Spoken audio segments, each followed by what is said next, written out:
बिस्तर छोड़ के नमाज पढ़ के देखिए, काली कलोटी दीनदार औरत से शादी करके देखिए, अगर सिर्फ मुखड़ा देखा, नफ्स की बात मानी, चेहरा देखा, ये नहीं देखा कि जवान हुई है 18 साल में, शादी हो रही 38 साल में, जवान होने के ये 20 साल कैसे गुजरे, कहाँ गुजरे, कैसा गुजरा, हॉस्टल में कैसे रही, स्कूल में कैसे रही, कोचिंग सेंटर में कैसे रही, अपने बाप के घर में जवान होने के बाद 20 साल तक कैसे रही, नहीं आपने पूछा, न आपने पता लगाया, सिर्फ नाक देखा, आंख देखा, सिर्फ चेहरे का गोश्त देखा, हाइट देखा, रंग देखा, कह दिया कि ओके। जब पता चला बाद में उसके 4 हमल चोर दरवाजे से सदर हॉस्पिटल में गिराए जा चुके हैं, कहा नहीं नहीं वो तो मेरे लिए ही पैदा हुआ है। खबीस को खबीसा चाहिए, खबीसा को खबीस चाहिए। जब तू भी यूज्ड है अब वो भी यूज्ड है, जब तुम दोनों सरेंडर कर गए, चलो दुनिया में चलता है, जो हुआ सो हुआ, अब नहीं होना चाहिए। ये खबीस वो खबीसा, बताएं खबीस और खबीसा जब दोनों मिलेंगे तो जो फसल पैदा होगी वो किस कदर खबीस फसल पैदा होगी, जलीली फसल पैदा होगी। ये भी यूज्ड है, कोई इस्लामबाजी में लगा है, कोई मुश्तसनी में लगा है, कोई जनाकारी में लगा है, कोई तवाइफ के कोठे पे लगा है, कोई हरामकारी में लगा है, और उस तरफ भी शादी के 20 जवान होने के 20 साल हो गए। ये बाप कहाँ है? मुस्तफा ने कहा है जवान होने के बाद शादी फौरी दिला दे, अगर तू नहीं दिलाएगा औलाद का पांव फिसल जाए, उस गुनाह में तू भी शरीक समझा जाएगा। पांव फिसले लड़के का मुजरिम हो बाप, पांव फिसले लड़के का मुजरिम हो बाप। बुखारी के हदीस में आया है, ऐसा नहीं कि कोई कमजोर हदीस है, बुखारी शरीफ में आया है, जवान होने के बाद अगर औलाद की शादी में ताखीर हुई, ताखीर निकाह की वजह से बच्चे का पांव फिसल गया या लड़की का पांव फिसल गया, उस जुर्म में माँ बाप शरीक समझे जाएंगे। इसीलिए तुम शादी फौरी दिला। ये जो आज जनाकारी फैल गई है उसमें देर की शादी का 90% दखल है। मुस्तफा से हट के लोगों ने फैसला शुरू किया, नहीं लड़की पढ़ रही है, एमए करेगी, पीएचडी करेगी, उसके बाद उसकी शादी होगी, पीएचडी करने की उम्र होगी 40 साल। 40 साल के बाद औरत बूढ़ी हो जाती है, 50 साल के बाद मर्द बूढ़ा हो जाता है। साहब 10 साल मैट्रिक का हो रहा है, उससे पहले 5-6 साल ऐसे गुजर गए, इंटरमीडिएट के 2 साल हो गए, 3 ईयर डिग्री ऑनर्स के 3 साल हो गए, पीजी के 2 साल हो गए, पीएचडी के 4 साल हो गए, उसके बाद साहब जॉब तलाशने में टाइम लग गया, 30 साल की हो गई, 40 साल की हो गई, अब साहब शादी नहीं, जॉब लगेगी, नौकरी लगेगी तब शादी होगी। उधर भी लड़का, उन्होंने 10+2 किया, 3 इयर्स ऑनर्स डिग्री क्लास किया कॉलेज में, पीजी किया, पीएचडी किया, नौकरी की तलाश की, उम्र हो गई 35 साल 40 साल, नहीं जॉब मिलेगा तब शादी होगी। चाहे इस बीच में हर महीने तवाइफ के कोठे पे जाए चलेगा, मगर नौकरी मिलेगी तब शादी होगी। मैं कहता ए बेयकीना, तेरे घर में 5 लोग हैं, सारे लोग उसी कमाई में खा रहे हैं, अगर इस जवान बेटे की बीवी एक आ गई, एक परिवार बढ़ गया, तो उससे क्या हो जाएगा? उसके लिए 1 लाख की नौकरी चाहिए, नौकरी करेगा तब खाना, तब वो एक औरत आएगी, तब वो खाना खाएगी। यहाँ यकीन कमजोर हुआ, तो इसलिए कमाई करोड़ है, चेहरा सबका उतरा हुआ है। तुम शादी करो सुन्नत समझकर, अल्लाह रब्बुल इज्जत की बात मानकर। गुनाह मुरादाबाद, बरेली, रामपुर को अपने लिए आइडियल समझते हैं। जाहिर सी बात है, जब बरेली मरकज़े अहले सुन्नत है तो आइडियल तो है ही। चाहे बिहार में सोना उगले या राजस्थान में डायमंड उगले या कर्नाटक में हीरा निकले, वो सब बाद में है, राजधानी तो बरेली ही है। सुभान अल्लाह, सुभान अल्लाह, क्या बात है। और आप लोग राजधानी के बाजू में रहते हैं, तो राजधानी की अजमत का ख्याल रखना पड़ेगा। सरकार मुफ्ती आज़म हिंद रज़ी अल्लाह ताला अन्हु जब किसी औरत की चूड़ी की आवाज़ सुन लेते थे तो 100 बार अस्तगफिरुल्लाह पढ़ते थे। अब ये जो काम झारखंड में हो रहा था वो काम संभल में हो रहा है, जो काम बंगाल में हो रहा था वो काम संभल में हो रहा है।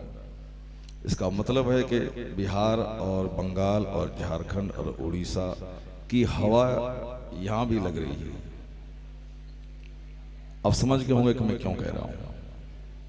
इसलिए कह रहा हूँ कि हमारी माँ बहन बेटियाँ सामने बैठी हुई और इनके बैठने का ये अंदाज शरई तौर पर बिल्कुल दुरुस्त नहीं। एक लंबा सा पर्दा होना था, वो चूंकि अभी वहाँ मछली मार्केट की तरह आवाज़ आ रही है वहाँ से, अब जाहिर सी बात है, औरत बिहार की हो या बंगाल की या उत्तर प्रदेश की या अमेरिका की, औरत तो औरत है।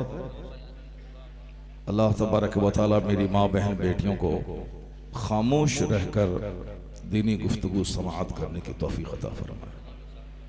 आप खामोश रहें, अपने सरों को ढांप के रहें, चेहरे को ढांप लें, बिल्कुल कुछ नहीं बोलें। और मैं अक्सर व बेशतर यही कहता हूं कि खामोश रहने की फजीलत पे जितनी हदीसें आई हैं, अगर उन सबों को औरतें पढ़ ले तो अगर वो सरकार की कनीज हैं तो बिल्कुल ज़बान पे खामोशी का ताला लगा लेंगे।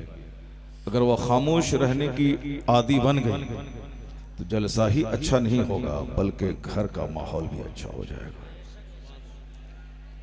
घर में खुशियों की बहार आ जाएगी, 90% तलाक के मामलात खत्म हो जाएंगे, मार धाड़ केस मुकदमा ये सारी चीजें खत्म हो जाएंगी। सिर्फ मेरी बेटियां जबान पे खामोशी का ताला लगा लें।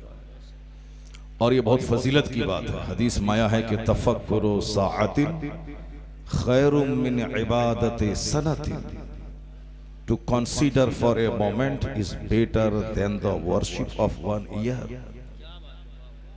थोड़ी देर के लिए गौर करना, सोचना, फिक्र करना, अपनी मौत, अपनी आखिरत, अपनी जन्नत, अपनी कब्र, पुलसरात, मीज़ान, अल्लाह की खुशनुदी, मुस्तफ़ा की खुशनुदी, जो असल मकसद हयात है, उस पर थोड़ी देर गौर करना 1 साल की नफल इबादत से बेहतर है।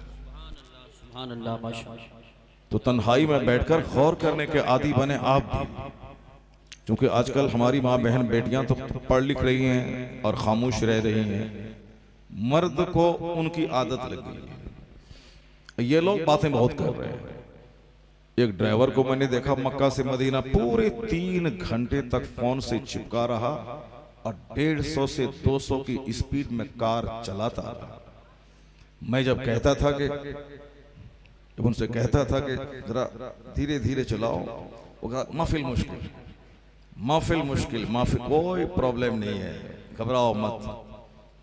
वो 200 की स्पीड में गाड़ी चला रहा। बातें हम लोग तो अपनी बीवी से 1 मिनट बात करते हैं तो थक जाते हैं, 1 मिनट में थक जाते हैं। वो बोलती है, शिकायत करती है। आज भी शिकायत कर रही थी फोन से, स्टेज पे 3 घंटा बोलते हैं और हमसे 3 मिनट बोलने में परेशानी हो जाती है।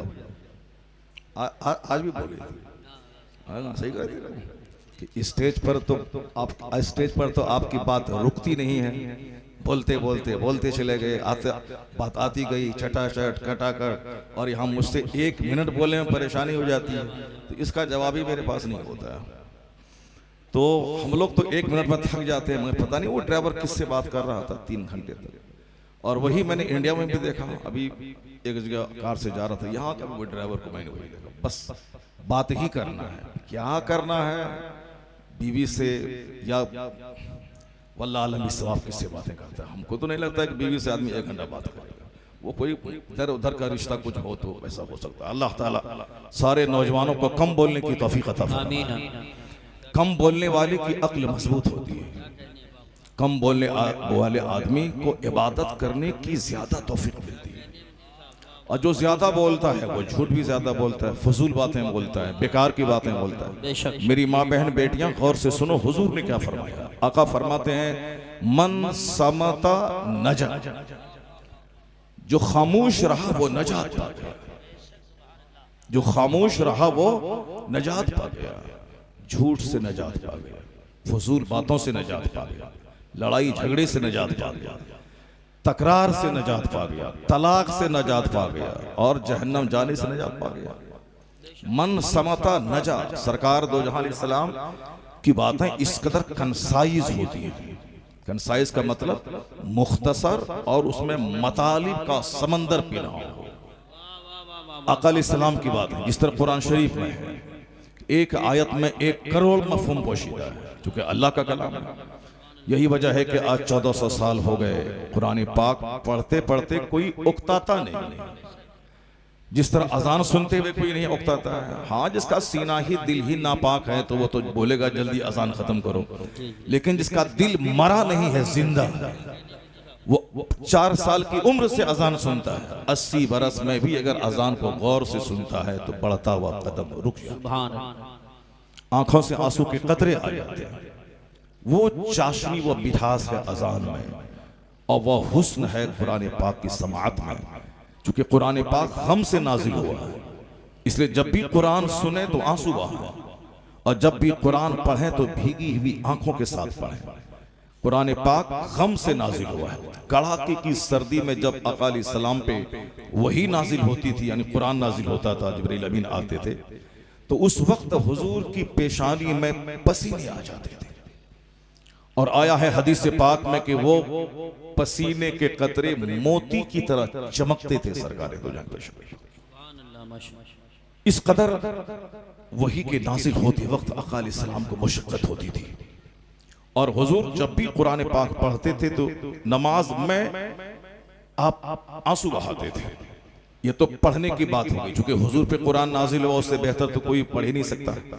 लेकिन हुजूर की ख्वाहिश थी कि मैं दूसरों से कुरान सुनूं, सुभान अल्लाह, इसलिए कुरान पढ़िए भी और दूसरों से कुरान सुनिए भी। जैसे हम लोग अभी 1 घंटा 2 घंटा कुरान सुनाते हैं, एक आयत पढ़ा, उसका मतलब बयान किया, फिर पढ़ा, फिर मतलब बयान किया। इसको हुस्न के साथ सुने, गम के साथ सुने, कहा नहीं मारना है, ठहाका मार के नहीं हंसना है, बिल्कुल ही जब कुरान सुने सीरियस हो जाए, संजीदा हो जाए। आका अलैहिस्सलाम ने अब्दुल्लाह इब्न मसूद से कहा कि तुम कुरान मुझको सुनाओ। कहा हुजूर आपसे बेहतर कौन कुरान पढ़ सकता है? मगर हुजूर ने कहा कि मैं तुमसे सुनना चाहता हूं। जब अब्दुल्लाह इब्न मसूद रज़ी अल्लाह ताला अन्हु कुरान पाक सुनाने लगे, जब इस आयत पर पहुंचे, वह जिना बिका अला हाउलाए शहीदा, जब इस पर पहुंचे तो हुजूर ने कहा इशारे से कि रुक जाओ, रुक जाओ। अब्दुल्लाह इब्न मसूद मस्त थे सुनाने में। क्यों? उनको सुना रहे थे जिन पर कुरान नाज़िल हुआ। सुभान अल्लाह, माशाअल्लाह। इसलिए बेखुदी में सुना रहे थे। इस आयत पर जहां पहुंचे हुजूर ने मना कर दिया, रुक जाओ। वो रुक गए, और रुकने के बाद जब उन्होंने सर उठा के देखा, सरकार के चेहरे पाक की तरफ देखा, आंखों से आंसू के कतरे रवां थे, आंखों से आंसू के कतरे बह रहे थे। कुरान हुस्न के साथ नाज़िल हुआ है, उसको गम के साथ पढ़ा जाए, उसको लहक कर, जिस तरह बहुत सारे हुफ़ाज़ किराम पढ़ते हैं रमजान में, रमजान के दिनों में लहक कर, स्पीड में, इस कदर के साथ ऐन गैन तालमून यालमून के सवाब कुछ भी समझ में नहीं आता। ये मजाक है, न पढ़ने वाले को सवाब मिलेगा, न सुनने वाले को सवाब मिलेगा, अलबत्ता गुनाह दोनों को हो जाएगा। क्योंकि गलत कुरान पढ़ना ये हराम है, और उसका सुनना भी गुनाह से खाली नहीं है। इसलिए नहीं मिले हाफिज अच्छा सुनाने वाला, हदर के साथ साफ साफ तजवीद की रियायत करते हुए 10 सूरत की सूरत भी पढ़ लें। आप खत्म कुरान न करें, अगर अच्छा सुनाने वाला हो तो रोजाना 1 पारा सुने, ताकि 30 दिन में 30 पारी खत्म हो जाए। ऐसा नहीं कि 5 दिन सुना और अपने कारोबार में लग गए, कोई जैसे कोई एक ड्यूटी थी उसको निभा दिया। कुरान हुस्न के साथ नाज़िल हुआ है। मैं सिर्फ कुरान करीम की एक आयत पढ़ता हूं, उस आयत करीमा में क्या कुछ कहा गया है, आपके 5000 सवाल का जवाब इस आयत करीमा में मिल जाएगा। हजारों बातें उसमें पीना, जो भी एक राइजिंग क्वेश्चन है, जो उठता हुआ सवाल है इस दौर में, अल्लाह की रहमत कहां है? हम लोग पिसे जा रहे हैं पूरी दुनिया में। हिंदुस्तान के तो जर्रे जर्रे से हमको प्यार है, चूंकि हमारा मुल्क है, यहाँ हम पैदा हुए हैं, यहाँ की मिट्टी से हमारा खमीर बना है। कोई बोले कि साहब तुम्हारा नहीं है, तो ये वो बोले, हमको उससे बहस नहीं है। जो झूठ गलत बात है हम वो सब बात में नहीं पढ़ना चाहते हैं। आदमी को झूठ बात में नहीं पढ़ना चाहिए। अब हमारी जमीन है, कोई आके बोलेगा कि भागो यहाँ से, मेरा घर है। अब हाँ, अगर वो 50 आदमी मिलकर के आ गया, मुझको घर से निकाल दिया, तो हम तो क्या कर सकते हैं? तो जुल्म है। तो जुल्म, अत्याचार जुल्म है, और जुल्म की खेती कभी पनपती नहीं है। जब गीदड़ को मौत आती है तो वो शहर की तरफ भागता है। ऐसा नहीं होता है कि हम एक आदमी को 10 आदमी मिलकर के दबा दें, मार दें, और हमारा कुछ ना हो और हम टिस्मारखा बन जाएं। ऐसा नहीं होता है। जिसका जाहिर कोई सहारा ना हो उसका खुदा होता है। और अल्लाह तबारक व तआला की कुदरत को सारे लोग देखते होंगे। मैंने भी अपनी मुख्तसर सी जिंदगी में बेशुमार मुशाहिदा किया है। मेरे जो मुशाहिदात और तजर्बात हैं उसकी एक छोटी सी कहानी मैं सुनाता हूँ, गौर से आप सुनेंगे। फिर कुरान शरीफ की एक आयत और हुजूर की एक दो हदीस, तकरीर मेरी हो जाएगी 1 से लेकर 1.5 घंटे के अंदर में खत्म। फिर फैजी भाई की नात होगी, उसके बाद सलात व सलाम दुआ, अपने घर जाएंगे। आज आप ये मत समझ रहे कि 3 घंटे मौलाना साहब हमको फंसा देगा, नहीं नहीं। अब मैंने नहीं किया है। अब मुझको सिर्फ 1 घंटा बोलना है या 1.5 घंटा बोलना है, बस हम मोहम्मद अली फैजी भाई की नसीहत पर अमल करना है। ये हमारा छोटा भाई है, अजीज है, और ये हमको बारहा कहता है कि आप क्यों 3 घंटा बोलते हैं, क्या होने वाला है, अमल लोग करते ही नहीं हैं तो क्या फायदा है। तो मैं तो कहता हूं कि भाई 3 घंटा इसीलिए मैं बोलता हूं, अगर 3 आदमी भी अगर नमाजी नेक बन गया तो समझ लूंगा मेरी मेहनत वसूल हो गई। सुभान अल्लाह, माशाअल्लाह माशाअल्लाह। हो सकता है कि 1 घंटे की गुफ्तगू में किसी के लिए वो बात ना हो, 2 घंटे में बोलूं उसमें मुमकिन है कि किसी का दिल ना हिले। अब मुमकिन 3 घंटे की तकरीर करो, मुमकिन है कि कोई एक बंदा नसीहत हासिल कर ले। तो समझ लें कि 1 लाख रुपए खर्च करके जो महफिल होती है, एक बंदा अगर नेक हो गया तो समझ लें कि सारी मेहनत जलसा कराने। यही एक मकसद होता है। अल्लाह तबारक व तआला आपको हमको सबों को इस जन्नती महफिल की कद्र की तौफीक अता फरमाए। आमीन। आप यहाँ रात का थोड़ा सा हिस्सा गुजार रहे हैं। आपके गौसे आजम 40 साल तक इशा की वजू से फजर पढ़ते रहे। अल्लाह, 40 ईयर्स जिस गौसे पाक का नजर हम खाते हैं, जिसका लंगर हम खाते हैं, जिसका तोशा हम खाते हैं, जिसके नाम पे अपने घरों में फातिहा दिलाते हैं, वो गौसे आजम 40 बरस तक इशा के वजू से फजर पढ़ते रहे। रात में पीठ को जमीन से नहीं लगाया, पीठ को जमीन से नहीं लगाया। ये उनके गुलाम जो उनकी खिदमत में रहते थे उनका स्टेटमेंट है। मैं अपने शेख को 40 साल से इसी मामूल पे देख रहा हूँ। वो इशा पढ़ने के बाद नफल के लिए खड़े हो जाते, सुबह होती उसी वजू से फजर की नमाज अता फरमाते। अल्लाह, तो कम से कम कभी 4 रात साल में आप भी चुन लीजिए, 4 रात जाके उस 4 रात में कम से कम इशा पढ़, इशा के वजू से हम फजर पढ़ लें। एक शबे मेराज में चुन ली जो रात के चली गई, करोड़ों में कोई एक आदमी जगह होगा। शबे आशूरा आ रही है 15वीं शाबान की रात, उसमें दिन भर रोजा रखिए, कम खाइए। ए बाबा, ए बाबा, ए बाबा, कहाँ जा रहे हैं? एक नंबर जाओ, उठो मत अभी, हाँ वापस आ जाएंगे। इसलिए कि जन्नती महफिल से जल्दी उठना नहीं चाहिए आदमी को। यहाँ तो सीधा कनेक्शन आसमान से जुड़ गया, रहमतों की बारिश हो रही है। आपने सुनी होगी वो हदीस, सूरह कहफ पढ़ रहे थे एक साहबी, सामने बंधा हुआ घोड़ा उछल रहा था। वो बोला ये घोड़ा उछल क्यों रहा है, कोई सांप काटा, बिच्छू काटा, क्या डंक मारा उसको? जब वहां गया देखा कुछ नहीं, नजर उठा के देखा, ऊपर देखा, जमीन से लेकर आसमान तक एक नूर की किंदील लटक रही। सुभान अल्लाह समद।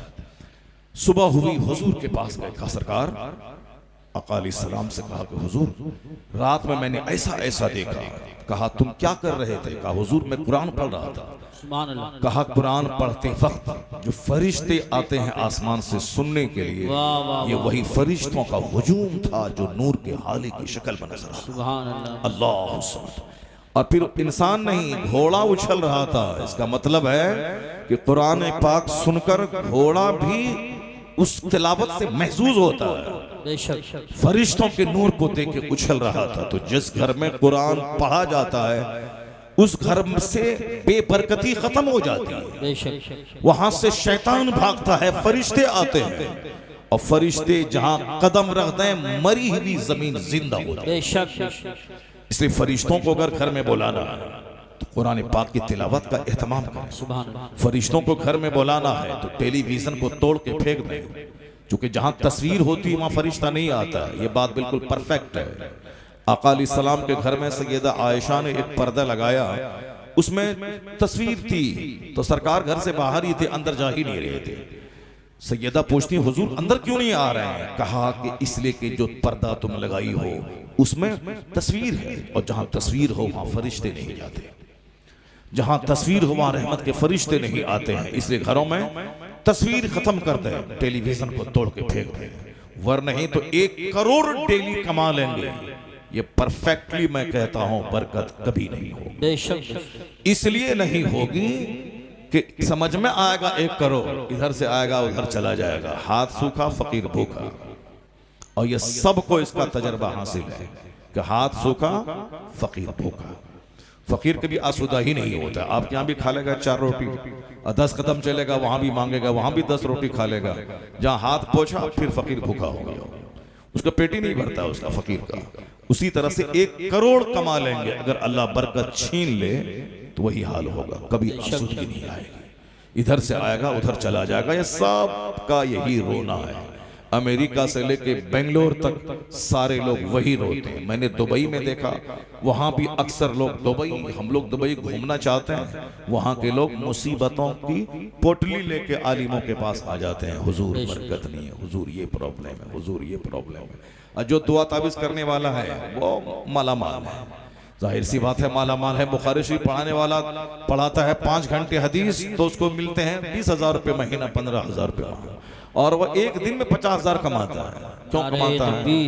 क्या नारे रिसालत, नारे गौसियत, मसलकी आला हजरत उस्ताजुल मोहतरम हुजूर मुफ्ती आजम संभल, मुफ्ती आजम हजरत अल्लामा मुफ्ती अलाउद्दीन साहिब क़िबला, हजरत अल्लामा मुफ्ती अलाउद्दीन साहिब क़िबला, हुजूर मुफ्ती आजम संभल, उलमाए अहले सुन्नत, जमालुल औलिया कॉन्फ्रेंस, उलमाए अहले सुन्नत, नारे सुभान अल्लाह, सुभान अल्लाह, सुभान अल्लाह, रिसालत, नारे गौसियत, मसलकी आला हजरत। आजकल लोग 60 साल 50 साल में बस जाने लगते हैं, लेकिन 80 साल से जायद की उम्र हो गई मुफ्ती आजम संभल की, और आज भी जलसे में आ रहे हैं। सुभान अल्लाह। मोर देन 80 इयर्स, 80 साल से ज्यादा उम्र है हुजूर मुफ्ती आजम संभल हजरत अल्लामा कारी अलाउद्दीन साहब मददुल आली की। मोर देन 80 इयर्स, 80 साल से ज्यादा। मगर देखें अभी भी जलसे में आ रहे हैं और अभी भी खिताब करते हैं, तंदुरुस्त रहते हैं। क्यों? जो बचपन से कुरान पढ़ेगा और पढ़ाएगा, 90 साल की उम्र में भी उनकी अक्ल सलामत रहेगी, होशो हवा सलामत। सुभान अल्लाह, माशाअल्लाह। वो दूसरे लोग हैं जो जिंदगी भर झूठ बोलते हैं, गीबत करते हैं, वो 60 साल के बाद ही वो मफलूज हो जाते हैं। बोलना क्या है, वो बोलते क्या है, वो इस हर स्टेशन उनका बिगड़ जाता है, उनकी गाड़ी स्टेशन से अलग हो जाती है। सारे लोगों को तजुर्बा हासिल है। अल्लाह तबारक व तआला हजरत को और लंबी उम्र अता फरमाए, सेहत और तंदुरुस्ती के साथ। मरना तो है ही, चाहे आज मरे चाहे 100 साल के बाद मरे, मरना तो है ही, मगर थोड़े जिंदगी का और मजा लेके मरे, इबादत करके मरे, सजदा करके मरे, मदरसा चला के मरे। मैंने कहा भी अभी 2-4 महीने से मैं यही पूरे इंडिया में कह रहा हूँ, मरना तो है ही सबों को। तुम भी मरोगे, मैं भी मरूंगा, सब सारे लोग मरेंगे। जो सीना तान के दिल्ली में बैठे हैं वो भी मरेंगे, सारे लोग मरेंगे। अलबत्ता बेहतर है वह मौत जो अल्लाह अल्लाह करते हुए आ जाए। नाच गाने की महफिल में नाच के मरना ये भी मौत ही है। शराब की भट्टी में शराब पीते पीते मरना ये भी एक मौत ही है। हॉस्पिटल में एड़ी रगड़ के ऑक्सीजन पे मरना वो भी मौत ही है। शराब पी के बाइक चलाते हुए लाश के हजारों टुकड़े होके मरना वो भी मौत ही है। लेकिन जो मौत दरसगाह में बच्चों को पढ़ाते पढ़ाते आ जाए, उस मौत पर फरिश्ते भी रश करते हैं। वह मौत जो हालत सजदा में आ जाए, वह मौत जो मस्जिद में आ जाए, वह मौत जो इंतजारे सलात में आ जाए, वह मौत जो अजान देते सुनते हुए आ जाए, वह मौत जो मस्जिद में आ जाए, वह मौत मौत है शानदार मौत जिस पर नस्लें फख्र करती हैं। यही वजह है कि इस राज को फिलिस्तीन की औरतों ने अच्छी तरह समझ लिया कि अगर तुम हिंदुस्तान में हो तो क्या हुआ, मैं फिलिस्तीन में अपने बच्चों की लाशें उठाती हूं तो क्या हुआ। क्या तुम हिंदुस्तान में नहीं मरेगा? हिंदुस्तान में भी तुम मरेगा, 80 साल के बाद भी मरेगा। तो मेरे बच्चों की लाश पे तरस मत खाओ, मेरे बच्चों की शहादत पे आंसू मत बहाओ। तुम भी मरेगा, मुमकिन है कि तू बाथरूम लेटरिन रूम में मरे, मुमकिन है कि तू खेत में मरे, मुमकिन है कि तू ऑक्सीजन और वेंटिलेशन पे मरे, मगर वो मौत जो मुसलमान होने की बुनियाद पर किबले अव्वल की आजादी के लिए जो मौत आ जाए, वह मौत सबसे सुपीरियर मौत है। इसलिए फिलिस्तीन की माएं 70 साल से अपने बच्चों की लाश उठा रही है, पर फिलिस्तीन छोड़ना नहीं चाहती, इसलिए कि आज नहीं तो कल सही मेरे बच्चों का खून रंग लाएगा, कोई ना कोई सलाहुद्दीन जन्म लेगा, यहूदी खदेड़ के भगाया जाएगा, किबले अव्वल आजाद हो जाएगा। नारे तकबीर, नारे रिसालत, नारे गौसियत, मसलके आला हजरत, फैजाने आला हजरत, बैतुल मुक़द्दस मुफ्ती शहरियार रज़ा साहिब क़िबला। उनकी मौत पे आंसू बहाने की कोई जरूरत नहीं है। वो दिलेर माँ है, वो बहादुर माँ है। 70 साल से बम गिर रहे हैं, बच्चे शहीद हो रहे हैं, मगर जबान पे शिकवा नहीं। आपने देखा होगा एक बच्चे की लाश को लेकर एक शख्स कह रहा, इलाही तू इसे कबूल फरमा ले। ये नहीं कि हम फंस गए, चक्कर में फंस गए, क्यों आ गए थे मैदान में, क्यों आ गए थे। दलाल और बदतमीज किस्म के लोग तो इमाम हुसैन की करबला हाजिरी पर ही सवाल उठा रहे थे। वो बदतमीज कहते थे, क्या जरूरत थी करबला आने की, बाल बच्चे को कटवाने की, है क्या जरूरत थी आने की। अब्दुल्ला इब्ने अब्बास वहाँ हैं, अबू सईद खुदरी वहाँ मौजूद हैं, ये जलीलुल कद्र सहाबी मक्के में है, मदीने में है, इस नौजवान को आने की क्या जरूरत थी। जो वक्त का बादशाह है, उस बादशाह की किससे बगावत करने का अंजाम तो यही है, कत्ल है। उस वक्त भी ऐसे दलाल किस्म के लोग मौजूद थे जो कहते थे आने की क्या जरूरत थी। लेकिन आज भी ऐसे दलाल मौजूद हैं। अगर कोई हक बोले, तकलीफ में पड़ जाए, तो लोग कहता है क्या जरूरत थी बोलने की, क्या जरूरत थी ऐसा करने की, क्या जरूरत थी ऐसा करने की। अगर यही बात इमाम हुसैन अगर समझ लेते कि क्या जरूरत थी मदीना छोड़ के करबला जाने की, यहाँ सारे लोग हाथ पांव चूम ही रहे हैं, आराम से मैं मस्जिद नबी में नमाज पढ़ा ही रहा हूँ, आराम से खाऊंगा पीऊंगा, मैं यजीद की बैत कर लूंगा, वो हर महीने 2 लाख रुपए, 2 लाख चांदी का सिक्का देगा हमको, आराम से खाएंगे पिएंगे, मर जाएंगे, माँ फातिमा के पाँव में दफन हो जाएंगे, दुनिया में भी आराम, मरने के बाद जन्नती नौजवान का सरदार तो हैं ही, जन्नत के मालिक मुस्तफ़ा ने तो कह ही दिया है कि ये हमारे हसन हुसैन जन्नती नौजवान के सरदार हैं। अगर ये सोच लेते बाकी कोई फर्क नहीं पड़ता, आराम से इज्जत से रहते। 55 साल 55 साल 5 महीना 5 दिन यानी 4-5 इस दिन आपकी शहादत हुई, तो उस वक्त और वो मदीने ही में रहते तो भी उतने ही उसी टाइम में वो मरते, उतनी ही उससे उम्र एक लम्हा ज्यादा नहीं होती, मरते आराम से खाते पीते, बकी में दफन, और जन्नती नौजवान के सरदार तो होते चूंकि जन्नत के मालिक मुस्तफ़ा ने कह ही दिया है। लेकिन ये नहीं होता। आज हुसैन के नाम के लफ्ज़ से इमाम नहीं लगता, हर मेंबर पे हुसैन, हर मजलिस में हुसैन, हर महफिल में हुसैन, हर दरसगाह में हुसैन। हुसैन का नाम बुज़दिलों को जवानी अता करता है, हुसैन का नाम गर्दनों को सस्ता कर देता है, हुसैन का नाम सांप जो गिरा हुआ है उसे भी ऊंचा कर देता है, हुसैन का नाम दुश्मनों को नाकों चने चबाने पे मजबूर कर देता है हुसैन, और हुसैन के बाप का नाम बीमारों को भी जवान बना देता है। वो हुसैन का नाम इसीलिए है, उन्होंने प्रैक्टिकल में कहा मदीने में सजदा करना और है, तलवारों के साए में सजदा करना और है। अगर नाना जान ने कल क़यामत में पूछा कि बेटा मैंने जो लुआब दहन तेरे मुंह में डाला था, मैंने जो सजदा लंबा किया था, मैंने जो तुझे पुश्त पे सवार किया था, इसीलिए ना कि मेरी उम्मत जब खतरे में पड़े तो उम्मत का बोझ तुम उठाना। तो मदीने में आराम से खाने पीने के लिए मैंने इतना लाड प्यार नहीं दिया था, प्यार दिया था कि अपनी गर्दन कटा के उम्मत को तबाही से बचा देना।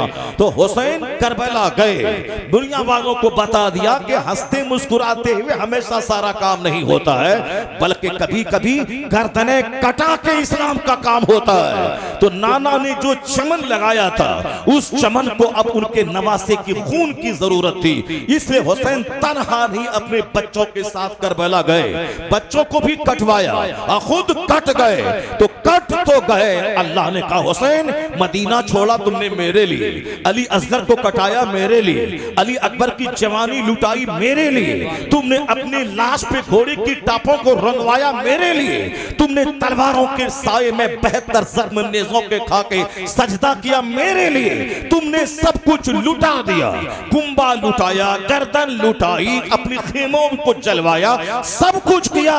अब तेरा नाम नहीं लूटेगा जब तक इस्लाम रहेगा, तेरी अजमत का डंका बजता रहेगा। नारे तकबीर, नारे रिसालत, नारे गौसियत, मसलके आला हजरत फैजानी शोहदाए करबला, जश्न दस्तार आराम से तकरीर किया, आराम से नजराने लिया, आराम से मुर्गा मुसल्लम खाया, अपना घर गया, घर में एसी लगा दी, बाल बच्चों को आराम से खिलाया पिलाया, मर गया। ये वो बात नहीं है जो बात खून बहाने में है, जो बात दर्द उठाने में है। सारी कायनात के सरदार मुस्तफ़ा जाने रहमत के चूल्हे में 2-2 महीने तक आग नहीं सुलगती थी, सिर्फ खजूर और पानी पे गुजर बसर होता था। कौन? जो दुनिया के मालिक को मुख्तार है, जिनको अल्लाह ने इख्तियार दिया था कि आप चाहें ओहद पहाड़ को मैं आपके लिए सोना बना दूं, गोल्ड बना दूं, अरब के ज़र्रात, अरब के पत्थर गोल्ड बन के आपके पीछे पीछे चलें। और हुजूर ने कहा था नहीं परवरदिगार, मेरे लिए सोना न बनाया जाए, एक दिन का खाना दे ताकि खाऊं, तेरा शुक्र अदा करूं, और एक दिन फाका करूं ताकि मैं सब्र किया करूं। सुभान अल्लाह। ये है हमारे रहनुमा, हमारे पेशवा की जिंदगी। हम लोग बस आराम से खाया, आराम से एसी में रहे, एसी गाड़ी, एसी रूम, और आराम से खाए पे और नजराना लिया और चल दिए, और उसके बाद जन्नत भी हाथ से नहीं गई। ऐसा नहीं होता है। ये शहादत कहे उल्फत में कदम रखना है। लोग आसान समझते हैं मुसलमान होना। अगर जिसने हक बोला तमाचा खाया, जो हक बोला जेल में 2-4 साल रहा, जो हक बोला समाज में लोगों की निगाहों में गिर गया, जो हक बोला ये हराम है या काम हराम मत करो, लोगों ने 2-4 तमाचा मारा, बड़े हक बोलने वाले आ गए हैं, दाव काम करो अपना, जो मैं कर रहा हूं करने दो, तमाचा खाया। 1 करोड़ रुपए का लिफाफ का हिसाब देना होगा कयामत में। लेकिन अगर हक बोलने के बदले में तमाचा खाया या 4 दिन जेल में रहा, मालूम है कयामत के दिन जब हुसैन खून में लथपथ अपने बच्चे असगर अकबर के साथ जब जन्नत जाएंगे, और ये जेल में रहने वाला, गर्दन कटाने वाला, पत्थर खाने वाला, तमाचा खाने वाला, अगर ये कहा हुसैन आप हक बोले तो गर्दन कटी, मैं भी हक बोला था तमाचा खाया हूं, मैं भी हक बोला था जेल में 4 दिन रहा हूं, मैं भी हक बोला था और हमारी जगह छूट गई थी, मेरे बच्चे भूख से तड़प रहे थे। अगर हुसैन ने मुस्कुरा के देख लिया कि तू भी जख्म खुर्दा है, हक बो की राह में तू भी सताया गया है, आ जाओ मेरे पीछे, 80 बरस का नफल सजदा वहां नहीं ले जाएगा जहां हुसैन की मुस्कुराहट के चली जाएगी। सुभान अल्लाह, माशाअल्लाह, माशाअल्लाह। शहादत कहे उल्फत में कदम रखना है। लोग आसान समझते हैं मुसलमान होना, और दलाल बोलता है क्या बोलने की जरूरत थी, ऐसा क्या करने की जरूरत थी, जैसा बोले हैं फंसिए गए, अब कोई साथ नहीं देगा, कोई नहीं देगा। हुसैन आजम के भाई के पीछे वहां तो साहब 40,000 लोगों ने मगरिब की नमाज अदा की थी, ईशा की नमाज के बाद एक भी नजर नहीं आया पीछे। बताएं ये किसी बेवफाई है।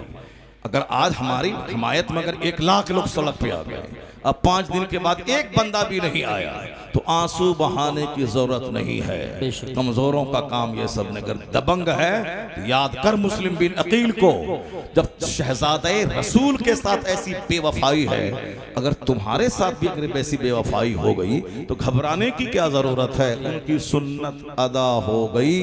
ये दुनिया तो 100 साल ही तो जिंदा रहेगा, 100 साल से ज्यादा तो जिंदा रह नहीं सकता।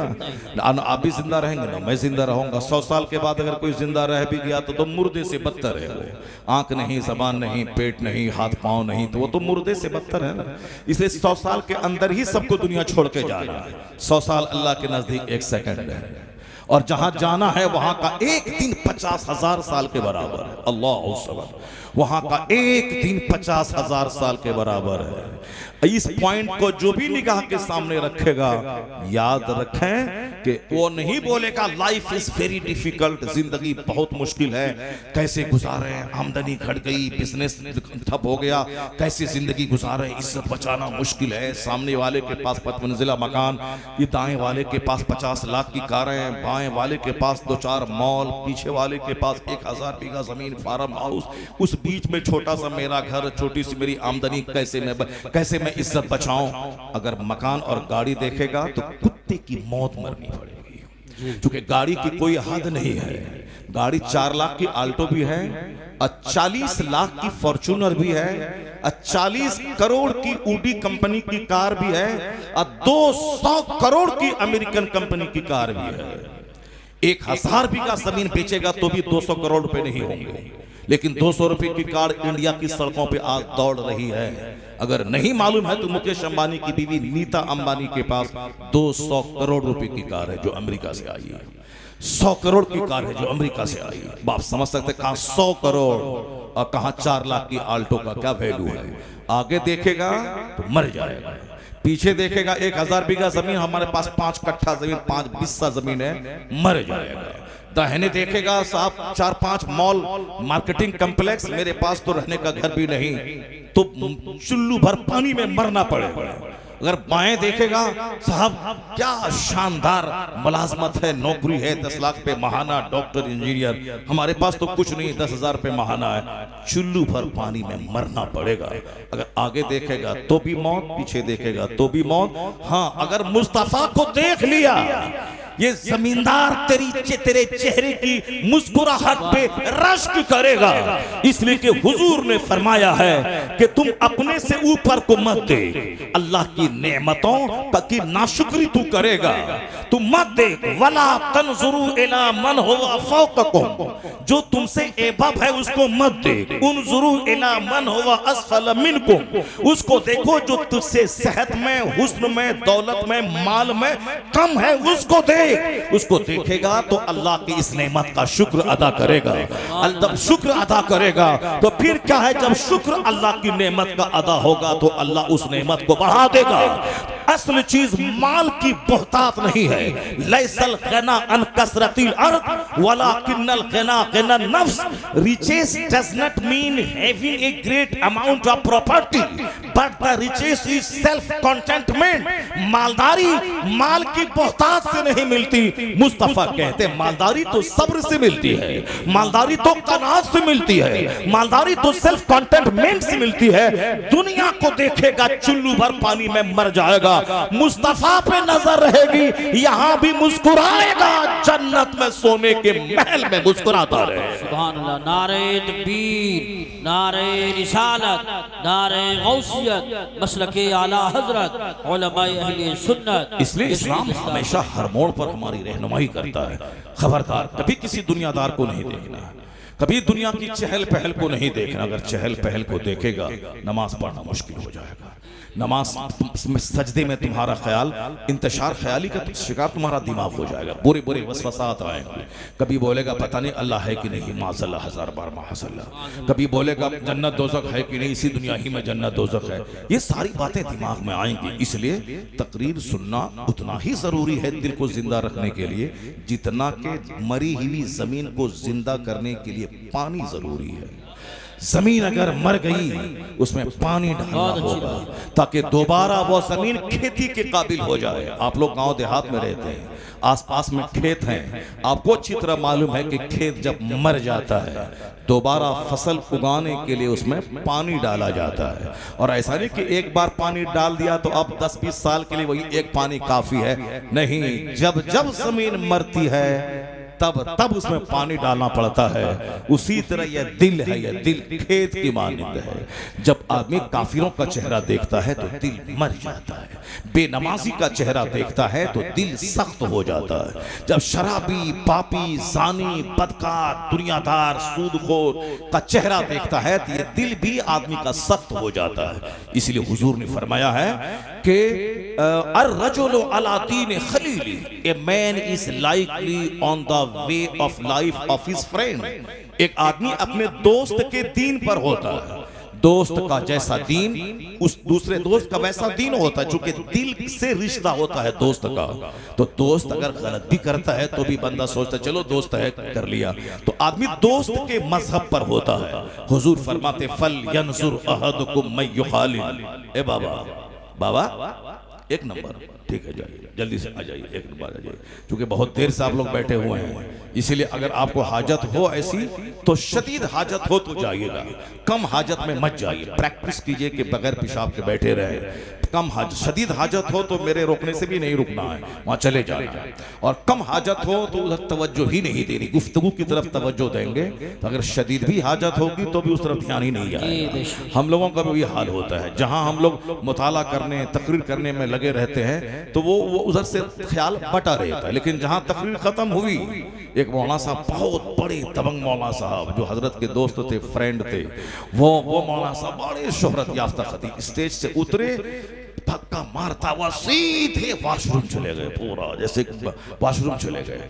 जाहिर सी बात है, अब वो 2 घंटे से स्टेज पे बैठा दीजिएगा, 2 घंटे तकरीर करवाएगा, 4 घंटे की बात है, तो अब तकरीर करने के दौरान तो ख्याल नहीं जाता, लेकिन जहाँ इस काम से फारिग हुए तब उसका शदीद हमला होने लगता है, दौड़ के गए। ऐसी कैफियत हम लोगों की भी बनती है कभी कभी। 4 घंटे स्टेज पर बैठे हुए हैं, 3 घंटे से खिताब कर रहे हैं, और जैसे खिताब खत्म हुआ 1 मिनट जो है रुकना बस खतरे से खाली नहीं है, वरना कपड़ा ही खराब हो जाएगा, इसीलिए भागना पड़ता है। तो तवज्जो आपकी मेरी तरफ बनी रहे, तो उस तरफ ध्यान नहीं जाएगा। अगर उस तरफ ध्यान देंगे तो फिर आप सुन नहीं पाएंगे मैं क्या बोल रहा हूं। जरा गौर से सुनिएगा, अल्लाह के रसूल क्या कहते हैं, आदमी अपने दोस्त के मजहब पर होता है। अर्रजुलु अला दीन खलीली, आदमी अपने दोस्त के दीन पर होता है। तो मुस्तफा कहते फल यंजुर अहदुकुम मैं युखालिल, तो हर आदमी को चाहे कि वह देख ले, वॉच होम बी फ्रेंड, वो देखे कि किससे वो दोस्ती कर रहा है। देखे वो सामने वाला अगर राफिजी है तो आपका राफिजी बनना तय है, सामने वाला अगर शराबी है तो दोस्ती शराबी आपको बना देगी। सामने वाला सुले कुल्ली है, वो वहाबी है, नजदी है, शिया है, देवबंदी है, तो आप भी धीरे धीरे बरेलियों के काम पे उंगली नुक्ताचीनी करेंगे। जब जरूरी नहीं है सलाम पढ़ना तो क्यों ये सलाम पढ़ रहे हैं, जब जरूरी नहीं है फातिहा पढ़ना तो क्यों पढ़ रहे हैं, फातिहा ही है नमाज नहीं है, वहां तो नमाज पढ़ता है। इस तरह की बात जब जबान से निकलने लगे तो समझ जाए किसी बदअकीदे की हवा इसको लग गई है, किसी बदअकीदे की हवा इसको लग गई है। ये बोली जो वो बोलता है वही बोली ये बोला, अर्रजुलु अला दीन खलीली, आदमी अपने दोस्त के दीन पर रहता है। तो आदमी को चाहिए कि वो देख ले कि दोस्ती किससे कर रहा है।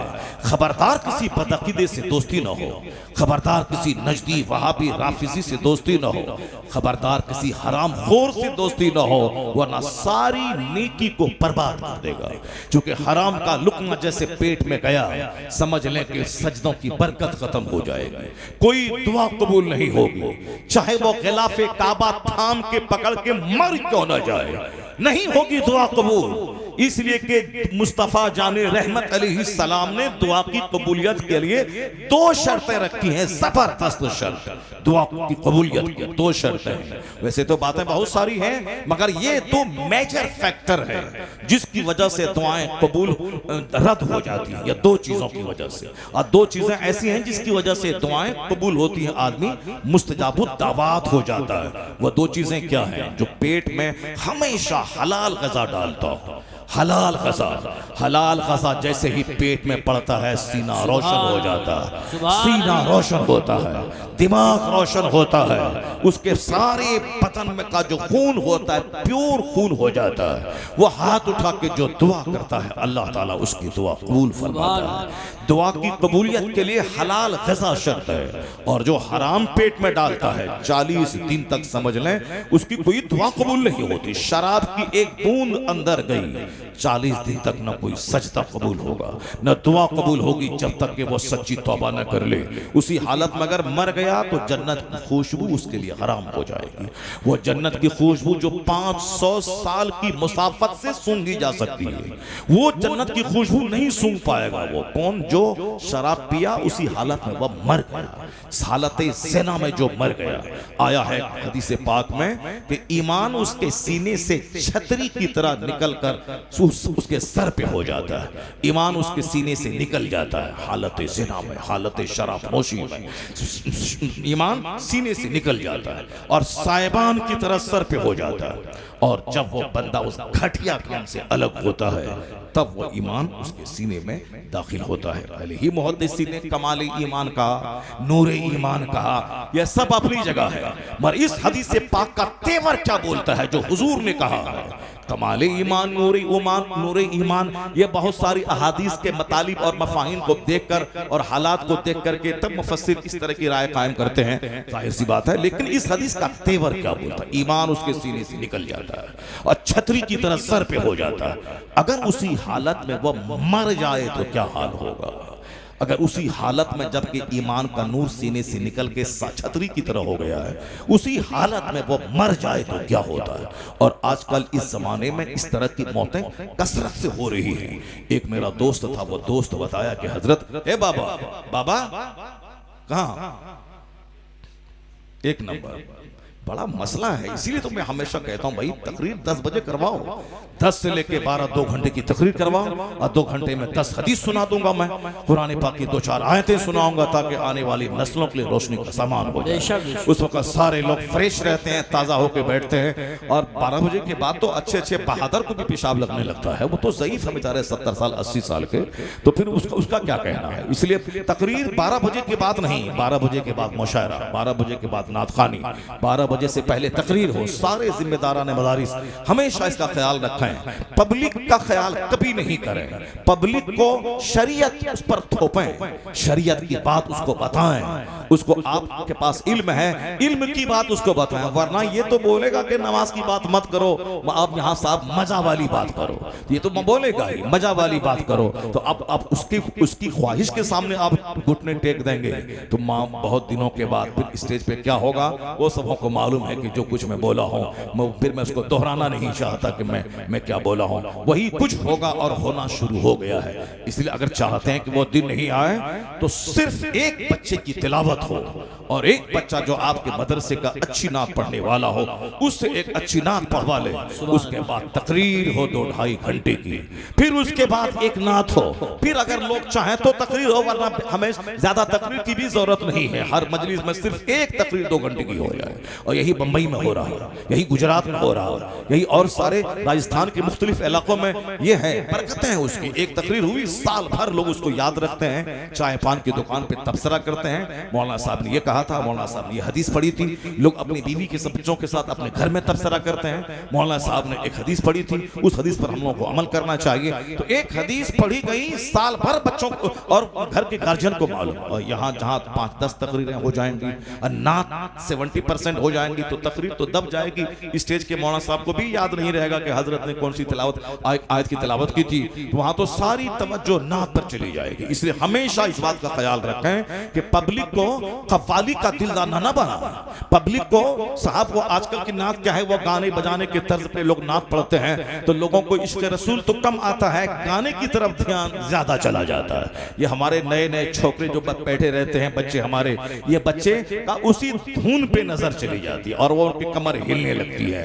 फिर वो रसूल पाक सरकार की मोहब्बत, मदीना जाना, नमाज पढ़ना, दाढ़ी रखना, हुजूर की मोहब्बत में आंसू बहाना कुछ नहीं, सिर्फ मजा लेना है। क्योंकि ये जो धुन है ये धुन वहां से मेल खाता है, बंबई की फिल्म इंडस्ट्रीज से धुन खाता है। तो इसको बंद करने के लिए इन बच्चों को तकरीर सुनाइए, इन बच्चों को हदीस सुनाइए, इन बच्चों को दीन सिखाइए। अगर बचपन की एक बात दिमाग में बैठ गई तो 40 साल तक वो बच्चा उस बात को भूलता नहीं है। हम लोग भी बचपन में जो खिताब सुने हैं, 12-12 किलोमीटर दूर पैदल चल के तकरीर सुनने जाते थे हम लोग बचपन में। 12 किलोमीटर दूर, मुझे याद है जिस मदरसे का मैं अभी प्रिंसिपल हूं वो मदरसा मेरे घर से 12 किलोमीटर दूर है। और मुझे याद है कि 7 साल की उम्र में मैं पैदल, साइकिल भी नहीं, पैदल 12 किलोमीटर दूर चल के मैं तकरीर सुनने गया था। उस वक्त में मेरे बाप ने कभी सोचा होगा, न मेरे दिमाग के किसी हाशिए में होगा कि जहां तकरीर सुनने आया हूं एक वक्त आएगा उस मदरसे का मैं प्रिंसिपल बन जाऊंगा, उस मदरसे का मैं गार्जियन और सरपरस्त बन जाऊंगा, ये कभी सोचा तक न होगा। मगर उसी मदरसे में 12 किलोमीटर दूर चल के वहां ही उसकी क्या तखसीस है वो तो एक बात मैंने कह दी। बेशुमार जलसे 10 किलोमीटर, 8 किलोमीटर, 5 किलोमीटर, 6 साल की उम्र में, 7 साल की उम्र में, 8 साल की उम्र में हम लोगों ने जलसे सुने हैं, बहुत जलसे गए। अभी भी दिमाग में वो बात, वो मंजर याद है कि कैसे मैं खेत से गया हूँ, कैसे नहर से गुजार के गया हूँ, कैसे नदी में पानी से गुजर के मैं गया हूँ, वो सारी बातें दिमाग में हैं। तब आज वो सारी बातें आज दिमाग में रहती है, उन बातों को बोला जाता है। ये छोटे छोटे बच्चे जो बैठे हैं, ये नात पढ़ के अगर भाग गए तो फिर ये इनको इनके नजदीक किनका नाम रहेगा? उन्हीं 4-5 का नाम रहेगा, उन्हीं का नाम रहेगा। ये साहब फला उत्तराखंडी हैं, ये फला बिहारी थे, ये फला कलकत्तवी थे, ये फला साहब फला जगह के थे, यही लेगा। इसको मालूम नहीं होगा मुफ्ती आजम हिंद कौन थे, ताजुल शरिया कौन थे, आला हजरत कौन थे, कारी अलाउद्दीन संभली कौन थे, उसको मालूम नहीं होगा। इसलिए अपने बच्चों को बता दे कि तुम्हारा रहबर और रहनुमा ये उलमा है, और इनकी इज्जत करो, इनकी बात सुनो, ताकि जब कदम डगमगाने लगे इनकी हिदायत तुम्हें राह रास्त दिखा दे। नारे तकबीर, नारे रिसालत। अब सुने बाबा जो मैं कह रहा हूं, हुजूर ने क्या कहा? अर रजुलु अला दीन Khalili, a man is on the religion of his friend. आदमी अपने दोस्त के मजहब पर होता है। सो वाच, सी, लुक एट, देख लो कि तू दोस्ती किससे कर रहा है। ऐसा नहीं कि मफाद है जमीन जगह का, बिजनेस का, कारोबार का तो दोस्ती कर रहे हैं, दीन ईमान सब लूट जाएगा। ऐसे बेशुमार लोगों को देखा उसका ईमान लूट गया, जो नजदियों से, वहाबियों से, दियोबंदियों से जिन्होंने दोस्ती की। नहीं हम बेटी ला रहे हैं, बेटा नहीं दे रहे हैं, बेटी ला रहे हैं, हम उसको सुन्नी बना देंगे। तुम तो सुन्नी बना ना सका बदतमीज, तुम्हारे सारे खानदान को वो नजदी बना दिया, सबको वहाबी बना दिया। इस तरह बेशुमार लोग हैं। मैंने बंबई में 12 साल तक एक मोहल्ले में तकरीर की है मैंने, 10-10 रोजा, 12 रोजा मुहर्रम में। एक आदमी एक गैर मुक़ल्लिद से अपनी बेटी का रिश्ता कर चुका था। इत्तेफाक से उस तकरीर की टॉपिक, चूंकि एक ही स्टेज है, 12 दिन बोलना है, वही एक सामहीन है, मगर दिमाग में बात आई, अकीदे पे मैंने खिताब किया। मैंने कहा हमारे बुजुर्गों ने इनकी गुस्ताखी की वजह से इन पर फतवा कुफ्र दिया, और ये इस्लाम का से इनका रिश्ता निकल गया। अगर तुमने उनके घर में शादी बियाह किया, समझ लो कि शादी ही नहीं होगी, क्योंकि जो मुस्तफा की तौहीन करके मुर्तद हो गया उसका रिश्ता किसी से नहीं होगा। जब शादी ही नहीं होगी तो ज़िनाए खालिस के बाद जो बच्चे पैदा होंगे, वलदुल हराम वलदुस ज़िना, ये जुमला इस कदर तीर की तरह उसके सीने पे लग गया। लड़की के बाप के मंगनी होने के बावजूद उसने रिश्ता को तोड़ दिया। नहीं होगा रिश्ता। अपनी बेटी को मैं ज़िना करने के लिए किसी गुस्ताखे रसूल के घर में नहीं भेजूंगा। अगर वो तकरीर मेरी नहीं होती, उसके सीने पे जुमला नहीं उतरता, तो उसकी बीवी तो सारी जिंदगी उसी के साथ रहती। कानून अपनी जगह। बेशुमार लोग हैं जो तलाक देने के बाद भी अपनी बीवी को रखे हुए हैं, सिर्फ बेइज्जती के डर से।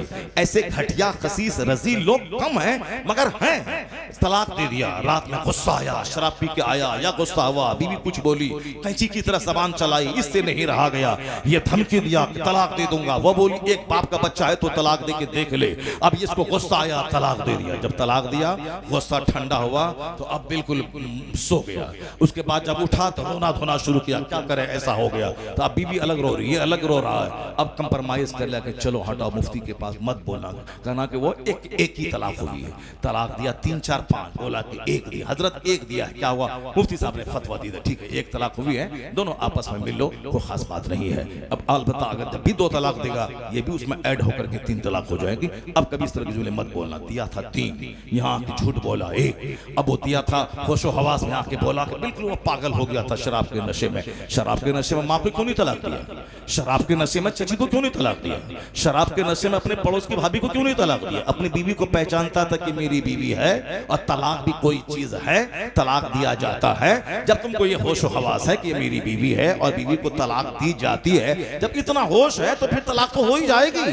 वो तो उस नशे में जब बीवी और माँ का फर्क मिट जाए, आदमी की अक्ल माऊफ हो जाए, अब होशो हवास खत्म हो जाए, उस हालत में जो अपनी बीवी को तलाक दिया, कूटे को तलाक नहीं दिया, माँ को तलाक नहीं दिया, इसका मतलब है दिमाग है। झूठ बोला, हजरत से फतवा ले लिया, अब आराम से रह। अब बताइए कि वो औरत तो निकाह से निकल गई। अब तो उसके बाद जो 4-5 बच्चे, वो क्या होगा उसका? सब वलदुल ज़िना वलदुल हराम। और वलदुल ज़िना बच्चों की पहचान क्या है मालूम है? उसकी पहचान है कि अब उनके पास डिसिप्लिन नहीं रहेगा। अदब नहीं रहेगा, न जलसे का अदब, न मस्जिद का अदब, न मौलाना का अदब, न पीर का अदब, न माँ बाप का अदब, न दीनी दरसगाहों का अदब। बेअदब कोई नजर आ जाए समझ लें कि जरूर बुनियाद में खता है। चूंकि डिसिप्लिन का ना होना, और आजकल देख सकते हैं माँ बाप को आंख दिखलाना, माँ को मारना, सास और ससुर की गुलामी करना, साली को अप्पी और बाजी कहना, अपनी बहन को फूले से फोन तक नहीं करना, अपने भाई से दुश्मनी है, एक पालिश जमीन के लिए मार धाड़ काट तलवार निकालना है। और साहब वो भाई जो साला है, भाईजान भाईजान भाईजान, अपने भाई को बुड्ढा कहना, उसको साहब उसका नाम बिगाड़ के बोलना, और वहां भाईजान भाईजान, जिस जमीन से पैदा हुआ, जिस पेट से पैदा हुआ, जो 9 महीना पेट में रखी, 2 साल खूने जिगर पिलाई, 12 साल नर्स की तरह कपड़े धो के तेरे पाखाने पेशाब वाले कपड़े को धोई, ये सारे एहसानात हो गए खत्म। सिर्फ एक लड़की का मुंह देखा, अब मुंह थोड़ा अच्छा था तो उसके मुंह की वजह से उसके माँ से भी प्यार हो गया, उसकी बहन से प्यार हो गया, अब वो अम्मी जान हो गई और अब्बा जान हो गए, अब साला भाई जान हो गए। और अपना जो भाई गोद में खिलाया था उसका क्या हो गया, अपनी जो बड़ी बहन जो गोद में लेके घंटों तुझको प्यार दिया था उसका क्या हो गया, जो अपना चाचा उसका क्या हो गया, अपनी पुपी का क्या हो गया, अपने भाई का क्या हो गया। बदतमीज अगर डिसिप्लिन नहीं है तो समझ लें कहीं न कहीं जरूर गड़बड़ का माहौल पैदा है। नहीं सुना आपने हमारे बुजुर्ग बोलते, इमाम आज़म अबू हनीफा रज़ी अल्लाह तआला अन्हु के सामने चंद बच्चे गेंद खेल रहे थे, गेंद गलती से, उन बच्चों की गलती से इमाम के सामने आया, इमाम के सामने, इमाम को देखकर सारे बच्चे सहम गए। वो बच्चे इमाम आज़म करोड़ों मुसलमानों के इमाम कैसे आगे जाएं, कोई बच्चा इस घर में घुस रहा है, कोई उधर भाग रहा है, कैसे वहां जाए। एक बच्चा ढठाई के साथ गया सामने, मौलवी साहब तो क्या हो गया, ढठाई के साथ गया, गेंद लिया और अपना खेलने लगा। इमाम ने क्या कहा, लगता है कि बुनियाद में खता है, लगता है कि बुनियाद में खता है, लेकिन मेरे जैसे मौलवी की जबान से बात नहीं निकली थी, हम जैसे करोड़ों हनफियों के सरदार वली कामिल की जबान से जुमला निकला था। लोगों ने खामोशी से जब तहकीक की पता चला वाकई बुनियाद में खता है, क्योंकि इमाम का जुमला था, इमाम का जुमला हकीकत पर मबनी हुआ करता है। इसलिए अपने घर में रिश्तों का ख्याल रखें, गुस्से पे कंट्रोल रखें, गुस्से पे कंट्रोल। अक्लमंद वो नहीं है जो सामने वाले को पछाड़ दे, अक्लमंद वो नहीं है लैसा शदीदु बिसुरा इन्नमा शदीदुल लज़ी यमलिकु नफ्सहु इंदल ग़ज़ब। बुखारी शरीफ की हदीस में आया है कि वो शख्स पहलवान नहीं है जो सामने वाले को पछाड़ दे। The strong man is not the one who overcomes other, जो दूसरों पे कब्जा जमा ले, पछाड़ दे, वो स्ट्रॉन्ग नहीं है। The true strong, the true wrestler, सच्चा पहलवान, सच्चा मजबूत वो है जो who controls himself in the state of anger, जो गुस्से की हालत में अपने आप पर काबू कर ले, वही सबसे बड़ा पहलवान है। वही है सबसे बड़ा पहलवान जो गुस्से के वक्त में अपने आप पर काबू कर ले, वही असल में पहलवान, वही रेस्लर है, वही बहादुर है, वही ब्रेव है, वही स्ट्रॉन्ग है। और आजकल जो कि हर आदमी कमजोर है, कमजोर ग़िज़ा, कमजोर माहौल, कमजोर सराउंडिंग्स, कमजोर इन्वायरमेंट, कमजोर दोस्त, इसीलिए सबके पास गुस्सा ज्यादा है और वह गंभीरता कम है, सबको गुस्सा आता है। जब आप सामने वाले के पास जाएं, उससे कोई मतलब आपका नहीं है तो गुस्से से बात करेगा, अगर वो 10 टका आपसे कमाएगा तो वो नॉर्मल हो जाएगा। ये सब दुनियादार किस्म के लोग, वो अखलाक कुछ नहीं है, सिर्फ पैसे को महत्व देता है। आप किसी से फोन करें, कौन बोल रहा है, अगर मतलब नहीं है तो गुस्से से बात करेगा, और अगर पता चला ये मतलब है इससे तो नहीं पहचाना आपको, नहीं पहचाना आपको, अस्सलाम वालेकुम, वालेकुम अस्सलाम। ये कमजोरों की कहानी है। वो ऐसा नहीं कि पहचान लिया तब अब नॉर्मल हो गए, वो बाखलाक नहीं। बाखलाक वो है जिसका अखलाक सबके साथ हो, जिसका अखलाक हर हाल में अखलाक उसका हो। ये बदअखलाकी, ये बेहयाई, ये बदतमीजी बताती है कि समाज में नाजायज बच्चों की तादाद में इजाफा हो रहा है। लोग कुफ्र बका, ईमान लूटा, हाँ ईमान गया, निकाह टूटा। इसलिए ऐसा नहीं कि बक बक करते रहे चौक चौराहे पान की दुकान पे बैठकर, नहीं नहीं मौलाना सब तो ऐसे ही बोलता रहता है, ये तो झूठ बोलते हैं, झूठ की खेती ये लोग करते हैं, ये लोग करते हैं। इसकी उनके चक्कर में मत पड़ना, मकान दुकान गाड़ी छकड़ा माल कम्प्लेक्स ये वो फला चिला शादी ब्याह सब मस्ती के मौलाना के चक्कर में पड़ेगा तो फकीर बन के रह जाएगा। ना दौलत जमा करेगा, ना गाड़ी होगी, ना सामने वाला कोई वैल्यू देगा। वैल्यू चाहिए तो पैसा चाहिए, पैसा बोलता है, पैसा बोलता है। और जिस दिन वह पैसों की मौजूदगी में जलील होता है, जब अल्लाह ताला उसके कारोबार को ठप कर देता है, जब वो कहीं का नहीं रहता है, बेटी की शादी में नाचने कूदने में 10 करोड़ खर्चा किया, फैक्ट्री बिक गई, घर बिक गया, सड़क पे आ जाता है, तब उसके बाद आता है हजरत तावीज दे दीजिए, तावीज दे दीजिए। तावीज से ये काम होता है क्या? जो अल्लाह की नाराजगी मोल ले, जो मुस्तफा को नाराज करे, जो अल्लाह रसूल को नाराज करे, जो फरिश्तों को नाराज करे, उसके बाद वो सोचता है कि मैं आराम से इज्जत के साथ रहूं। ऐसा कभी नहीं होगा।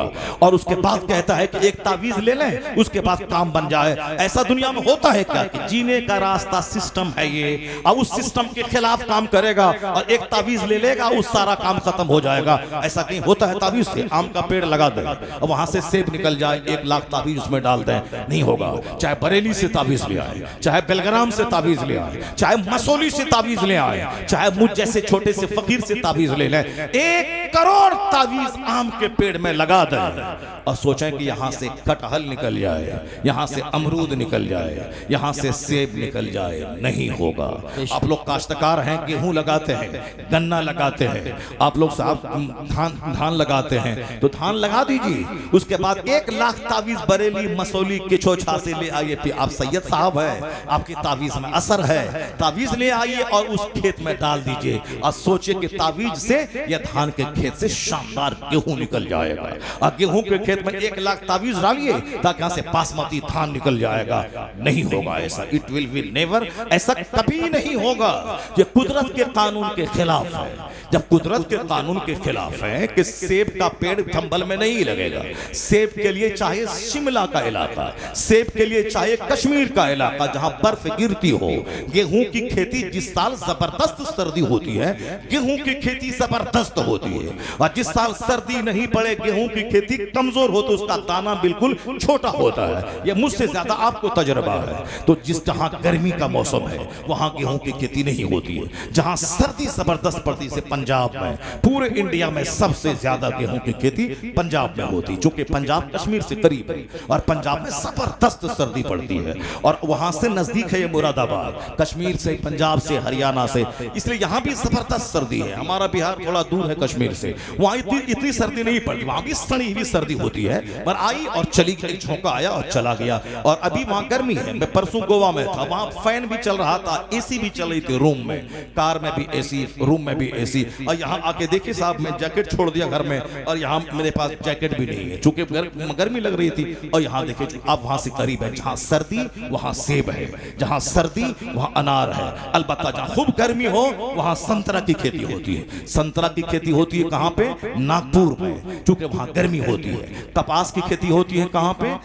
गुजरात और महाराष्ट्र में, चूंकि वहां का माहौल, क्लाइमेट गर्म होता है। आम की खेती होती है कहां? वो समंदर, बंगाल की खाड़ी के किनारे ज्यादा, बंगाल में, आंध्र प्रदेश में मछली की उपज ज्यादा होती है, आंध्र प्रदेश में धान की खेती होती है, आंध्रा में, तेलंगाना में, बाजू में उड़ीसा है, बंगाल है, वो ज्यादा पूरे हिंदुस्तान की आधी खेती उस इलाके में होती है। अब तो आप समझ गए होंगे, मैं कोई काश्तकार फार्मर नहीं हूं कि मैं सब खेती की तफसील आपके सामने मैं रखूं। एक बात मैंने बता दी, चूंकि मुझको एक बड़ी बात समझाना है, इसीलिए मैंने उस बात को समझाने के लिए मैंने ये एक छोटी सी मिसाल पेश की है। जैसी जमीन वैसी फसल, जैसी जमीन वैसी फसल, जैसा दरख्त वैसा फल, और हर दरख्त से हर फल नहीं निकलता और हर जमीन से हर तरह की फसल पैदा नहीं होती है। जब ये बात समझ गए तो अब मैं आपसे कहता हूं, ये आज जो हमारा समाज लुच्चों से भर रहा है, डकैतों से भर रहा है, चोरों से भर रहा है, गुटखाखोरों से भर रहा है, सिगरेट और बीड़ी पीने वालों से भर रहा है,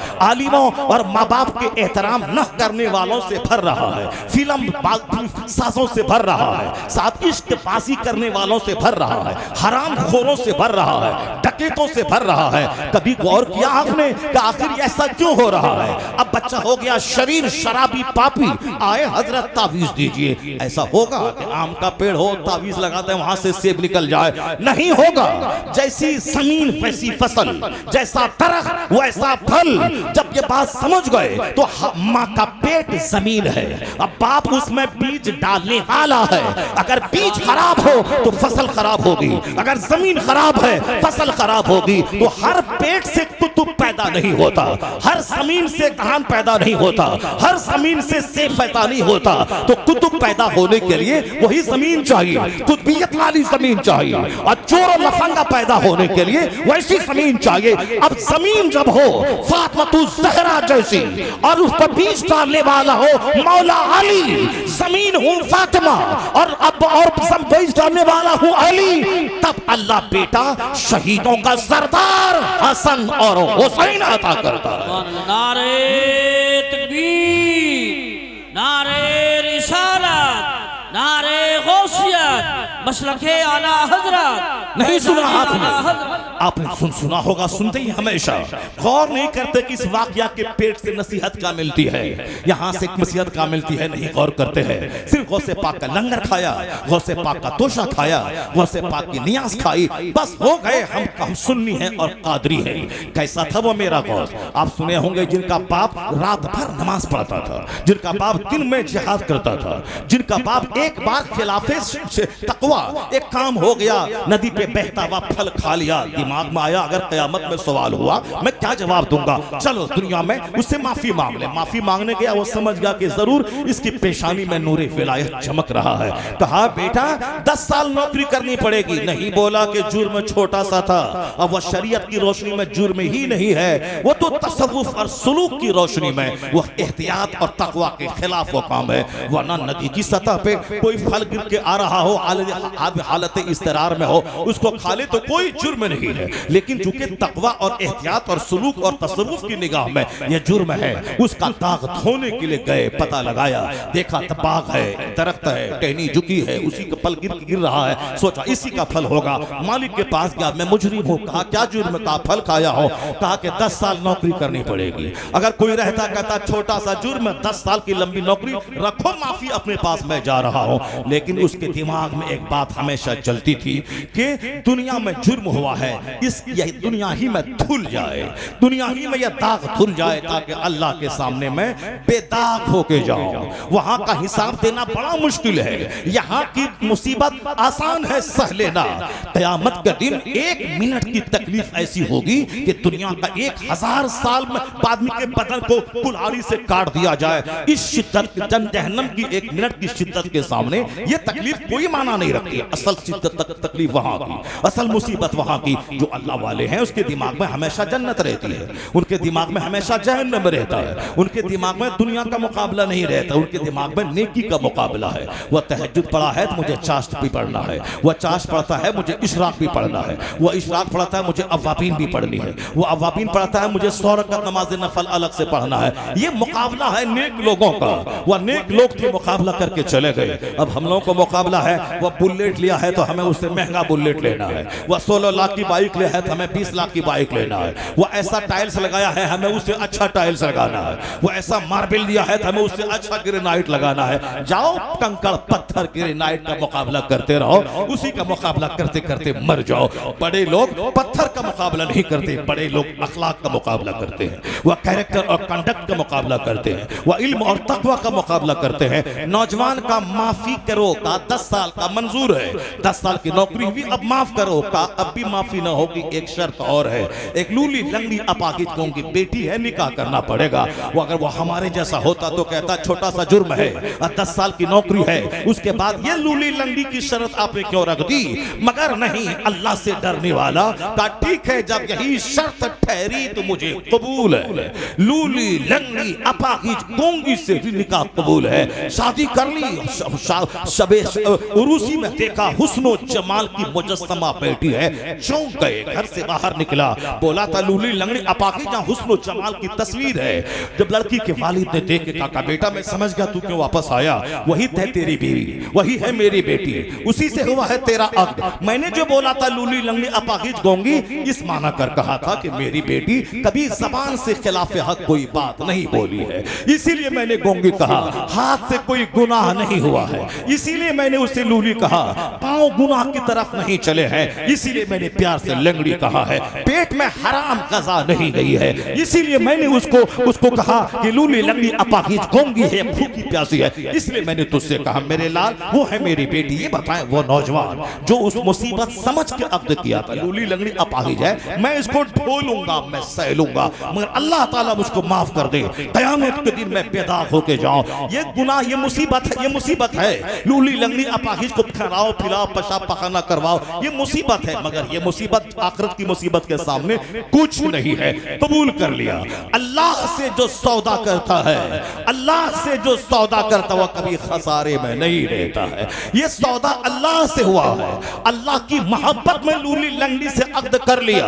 ये सोच के नहीं कि करामत से देख लिया कि वो अच्छी है, हुस्न जमाल की देवी है, करामत से देख लिया, नहीं नहीं, करामत से नहीं देखा, वह फैक्ट समझ करके लूली से निकाह कर रहा हूं, लंगड़ी और अपाकीज़ गोंगी से शादी कर रहा हूं। हकीकत में जो तारीख का जो पेज बोल रहा है वो यही है, करामत समझ के नहीं कि वो हाँ देख लिया मैंने, ये ऐसे ही बोल रहे हैं, वो नहीं, वो अपनी दानिश्त में वो लूली लंगड़ी समझ के निकाह किया। लेकिन जब उसका इनाम ये मिला, जो अल्लाह से सौदा करता है वो खसारे में नहीं रहता है। जब हुस्नो जमाल की तस्वीर देखी सजदा रेज हो गया, इलाही मैंने तो आखिरत की खातिर इसको उठाया था, तूने इसे इस वक्त का सबसे बड़ा इनाम बना के तुझको तूने अता फरमा दिया। अल्लाह से जो बिजनेस करता है, अल्लाह से जो सौदा करता है, उसका इनाम ऐसा ही होता है। कड़ाके की सर्दी में नहा के देखें, फजर की नमाज पढ़ के देखें, दिल में कितना इत्मीनान नसीब होगा। अल्लाह की खातिर सच बोल के देखें, झूठ बोलता 1 लाख का फायदा होता, सच बोला 100 रुपए मिला। अल्लाह की खातिर इतने हजार को कुर्बान करके देखें, सच बोलकर 1 रुपया कमा के देखें, अल्लाह कितनी बरकतें देता है। 1 करोड़ कमाया, 1 करोड़ डॉक्टर को ले जाके दे दिया, इधर से लाया उधर दे दिया, 10 कमाया और आराम से चैन की गहरी नींद लिया, दिल भी मुतमईन है, बाल बच्चे भी अच्छे हैं। ये उन खरबों रुपए से बेहतर है जो उन हरामखोरों को कभी नसीब नहीं है। अल्लाह से बिजनेस करके देखिए, अल्लाह से मुसीबत मोल लेके देखिए, सच बोल के देखिए, हराम छोड़ के देखिए, बिस्तर छोड़ के नमाज पढ़ के देखिए, काली कलोटी दीनदार औरत से शादी करके देखिए। अगर सिर्फ मुखड़ा देखा, नफ्स की बात मानी, चेहरा देखा, ये नहीं देखा कि जवान हुई है 18 साल में, शादी हो रही 38 साल में, जवान होने के ये 20 साल कैसे गुजरे, कहां गुजरे, कैसा गुजरा, हॉस्टल में कैसे रही, स्कूल में कैसे रही, कोचिंग सेंटर में कैसे रही, अपने बाप के घर में जवान होने के बाद 20 साल तक कैसे रही, नहीं आपने पूछा, न आपने पता लगाया, सिर्फ नाक देखा, आंख देखा, सिर्फ चेहरे का गोश्त देखा, हाइट देखा, रंग देखा, कह दिया कि ओके। जब पता चला बाद में उसके 4 हमल चोर दरवाजे से सदर हॉस्पिटल में गिराए जा चुके हैं, कहा नहीं नहीं वो तो मेरे लिए ही पैदा हुआ है। खबीस को खबीसा चाहिए, खबीसा को खबीस चाहिए। जब तू भी यूज्ड है, अब वो भी यूज्ड है, जब तुम दोनों सरेंडर कर गए, चलो दुनिया में चलता है, जो हुआ सो हुआ, अब नहीं होना चाहिए। ये खबीस वो खबीसा, बताएं खबीस और खबीसा जब दोनों मिलेंगे तो जो फसल पैदा होगी वो किस कदर खबीस फसल पैदा होगी, जली हुई फसल पैदा होगी। ये भी यूज्ड है, कोई इस्लामबाजी में लगा है, कोई मुश्तसनी में लगा है, कोई जनाकारी में लगा है, कोई तवाइफ के कोठे पे लगा है, कोई हरामकारी में लगा है, और उस तरफ भी शादी के 20 जवान होने के 20 साल हो गए। ये बाप कहाँ है? मुस्तफा ने कहा है जवान होने के बाद शादी फौरी दिला दे, अगर तू नहीं दिलाएगा औलाद का पांव फिसल जाए, उस गुनाह में तू भी शरीक समझा जाएगा। पांव फिसले लड़की का मुजरिम हो बाप, पांव फिसले लड़के का मुजरिम हो बाप। बुखारी की हदीस में आया है, ऐसा नहीं कि कोई कमजोर हदीस है, बुखारी शरीफ में आया है, जवान होने के बाद अगर औलाद की शादी में ताकीर हुई, ताकीर निकाह की वजह से बच्चे का पांव फिसल गया या लड़की का पांव फिसल गया, उस जुर्म में माँ बाप शरीक समझे जाएंगे। इसीलिए तुम शादी फौरी दिला। ये जो आज सेनाकारी फैल गई है उसमें देर की शादी का 90% दखल है। मुस्तफा से हट के लोगों ने फैसला शुरू किया, नहीं लड़की पढ़ रही है, एमए करेगी, पीएचडी करेगी, उसके बाद उसकी शादी होगी, पीएचडी करने की उम्र होगी 40 साल। 40 साल के बाद औरत बूढ़ी हो जाती है, 50 साल के बाद मर्द बूढ़ा हो जाता है। साहब 10 साल मैट्रिक का हो रहा है, उससे पहले 5-6 साल ऐसे गुजर गए, इंटरमीडिएट के 2 साल हो गए, 3 ईयर डिग्री ऑनर्स के 3 साल हो गए, पीजी के 2 साल हो गए, पीएचडी के 4 साल हो गए। उसके बाद साहब जॉब तलाशने में टाइम लग गया, 30 साल की हो गई, 40 साल की हो गई। अब साहब शादी नहीं, जॉब लगेगी, नौकरी लगेगी, तब शादी होगी। उधर भी लड़का, उन्होंने 10+2 किया, 3 ईयर्स ऑनर्स डिग्री क्लास किया कॉलेज में, पीजी किया, पीएचडी किया, नौकरी की तलाश की, उम्र हो गई 35 साल, 40 साल, नहीं जॉब मिलेगा तब शादी होगी। चाहे इस बीच में हर महीने तवाइफ के कोठे पे जाए चलेगा, मगर नौकरी मिलेगी तब शादी होगी। मैं कहता ए बेयकीना, तेरे घर में 5 लोग हैं, सारे लोग उसी कमाई में खा रहे हैं। अगर इस जवान बेटे की बीवी एक आ गई, एक परिवार बढ़ गया, तो उससे क्या हो जाएगा? उसके लिए 1 लाख की नौकरी चाहिए, नौकरी करेगा तब खाना, तब वह एक औरत आएगी, तब वह खाना खाएगी। यहाँ यकीन कमजोर हुआ, तो इसलिए कमाई करोड़ है, चेहरा सबका उतरा हुआ है। तुम शादी करो सुन्नत समझकर, अल्लाह रब्बुल इज्जत की बात मानकर, गुनाह से बचने के लिए अल्लाह तुम्हें गनी कर देगा। आया है कुरान में, अगर तू फकीर है अल्लाह तुझे गनी कर देगा, अल्लाह वहां से रोजी देगा जहां से तू सोच नहीं सकता है। मगर नहीं, नौकरी होगी, एक पेट को खिला पालना है, उसके लिए नौकरी चाहिए, 5 लाख का बिजनेस चाहिए, तब शादी होगी। इस बीच में तो यूज होगा ही, इस बीच में तो सारा काम होगा ही। उसके बाद जब खंखड़ हो जाओगे, 1-2 बच्चा हुआ, दोनों बूढ़े हो गए, 1 दर्जन बीमारी हो गई, जिंदगी का सारा लुत्फ खत्म हो गया। शादी अगर 18 साल में की, अगर बच्चा 19 साल में हो गया, तू होगा 40 साल का, तेरा बच्चा होगा 20 साल का, तो तेरा शानदार पार्टनर वो हो गया, तू भी कमाएगा वो भी कमाएगा।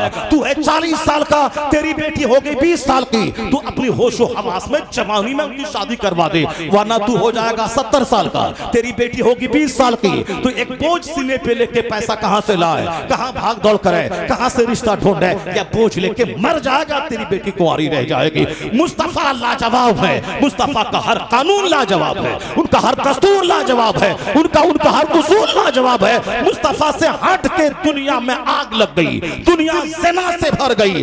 एक रास्ता है, नबी ने जो कहा है, वक्त पे शादी, अगर इस उसूल पे अमल करेगा 90% ज़िनाकारी का खात्मा हो जाएगा, पाकीज़गी का माहौल पैदा हो जाएगा। नारे तकबीर, खिलाफे पैगंबर कसे रह गुज़ीर के हरगिज़ पवन सिल न ख़ाहद रसील। मुस्तफ़ा से हट के जो जिएगा, नहीं होगा समाज का कल्याण, नहीं होगा समाज का भला।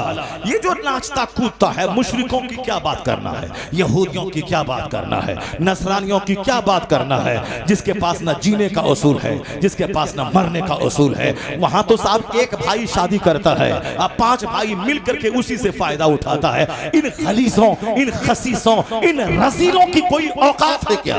उससे क्या डरने का, उससे क्या बात करने का? यहाँ मोमिन है, जिसे देखना है क्या हराम है, क्या हलाल है, क्या राइट है, क्या रॉन्ग है, क्या बेनिफिशियल है, क्या हार्मफुल है, क्या लाभदायक है, क्या हानिकारक है, क्या गुड है, क्या बैड है, क्या राइट है, क्या रॉन्ग है। इसलिए मुस्तफा ने कहा दुनिया सिजनुल मोमिन व जन्नतुल काफिर। This world is prison for believer, paradise for disbeliever. यह दुनिया मोमिन के लिए कैद खाना है। कैद खाने में आदमी आजादी से नहीं घूमता है, इधर दीवार उधर दीवार इधर दीवार। इसीलिए हुजूर ने कहा दुनिया मोमिन के लिए कैद खाना है। इधर हराम की दीवार है, इधर नाजायज की दीवार है, इधर मकरूहात की दीवार है, इधर हलाल की दीवार है। तो हलाल चुनना है, हराम को अवॉइड करना है, हराम को छोड़ना है। तो हर चीज खा नहीं सकता आदमी। खाने के लिए क्या हलाल है, क्या हराम है? मुर्दार नहीं खाना है, हराम नहीं खाना है, शराब नहीं पीना है, ना अल्कोहल नहीं पीना है। यही है कैदी की जिंदगी। और जो यहाँ एहतियात किया, हराम से बचा, नाजायज से बचा, फूक फूक के चला, तो दुनिया का 100 साल 1 सेकंड है। अल्लाह कहता है 1 सेकंड सब्र कर ले और कैदी बन के रह जा। जहां कैद से छूटेगा खरबों साल की जन्नत अल्लाह तुझ पर कुर्बान कर देगा। सुभान खरबों साल की जन्नत अल्लाह तुझको दे देगा। 100 साल 1 मिनट सब्र कर ले। यहाँ सब्र हो नहीं रहा है। लोग किस्सा कहानी लेके बैठे हैं, लोग साहब हिंदुस्तान पाकिस्तान लेके बैठे हैं, अमेरिका जापान लेके बैठे हैं, बांग्लादेश इंडोनेशिया लेके बैठे हैं। आखिरत लेके कोई नहीं बैठा है, जन्नत लेके कोई नहीं बैठा है, मुस्तफा की सुन्नत लेके कोई नहीं बैठा है। अब बताएं, जब उसने अल्लाह से सौदा किया है तो अल्लाह तबारक व तआला ने उसे दुनिया की में इतना बड़ा फायदा दिया कि हुस्नो जमाल की मुजस्समा सामने है। सजदे शुक्र में नौजवान डूब गया होगा, मालिक मैंने तो तेरी मोहब्बत में इस लूली लंगड़ी को इख्तियार किया था और तूने तो इसे हुस्नो जमाल की तस्वीर बना के दे दिया। इलाही तेरा करोड़ों एहसान। जब लड़का इतना अल्लाह से डरने वाला कि 10 साल नौकरी करे, लूली लंगड़ी से शादी को तैयार हो जाए, और लड़की इतनी कि आंख ने गुनाह नहीं देखा है, जबान ने गुनाह नहीं किया है, कान ने गुनाह नहीं किया। मेरी माँ बहन बेटी, ये कान में वायर ठूस के दिन के 24 घंटों में 10 घंटे गाना सुनना, मेरी माँ बहन बेटी ये इस आंखों में 24 घंटे व्हाट्सएप मोबाइल पे गंदी गंदी तस्वीरें देखना, आंख तो हो गई जख्मी, कान तो हो गया जख्मी, जबान पे गाने गाना, जबान तो हो गई जख्मी।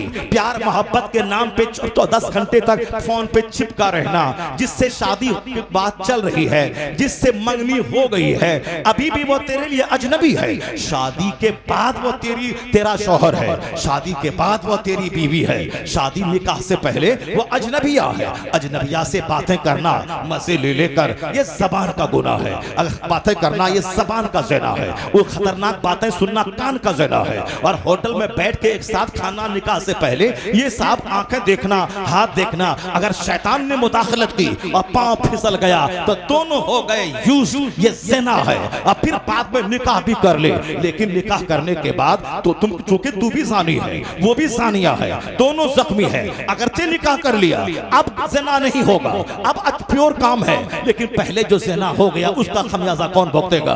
पहले जो हो गया उसका खमियाजा कौन भुगतेगा? तू भी यूज्ड है, वो भी यूज्ड है। अब बच्चा महा यूज्ड पैदा होगा, बच्चे के बदन में जज्बात का तूफान होगा, वो महापापी, महाशराबी, महाज़िनाकार, महाबदतमीज पैदा होगा। देख नजारा मां लाजवाब है, न जबान ने कता की, न हाथ ने कता की, न पाँव ने गुनाह किया, न पेट ने गुनाह किया, न कान ने गुनाह किया। गुनाहों से सेफ, उधर नौजवान भी गुनाहों से सेफ। वह दोनों जब मिलकर इज़्दिवाजी जिंदगी गुजारने लगे, रहने लगे मियाँ बीवी की तरह, उन दोनों के मिलन के बाद जो अल्लाह ने फसल दिया है, जो अल्लाह ने फल दिया है, उस दरख्त से वह फल कौन था?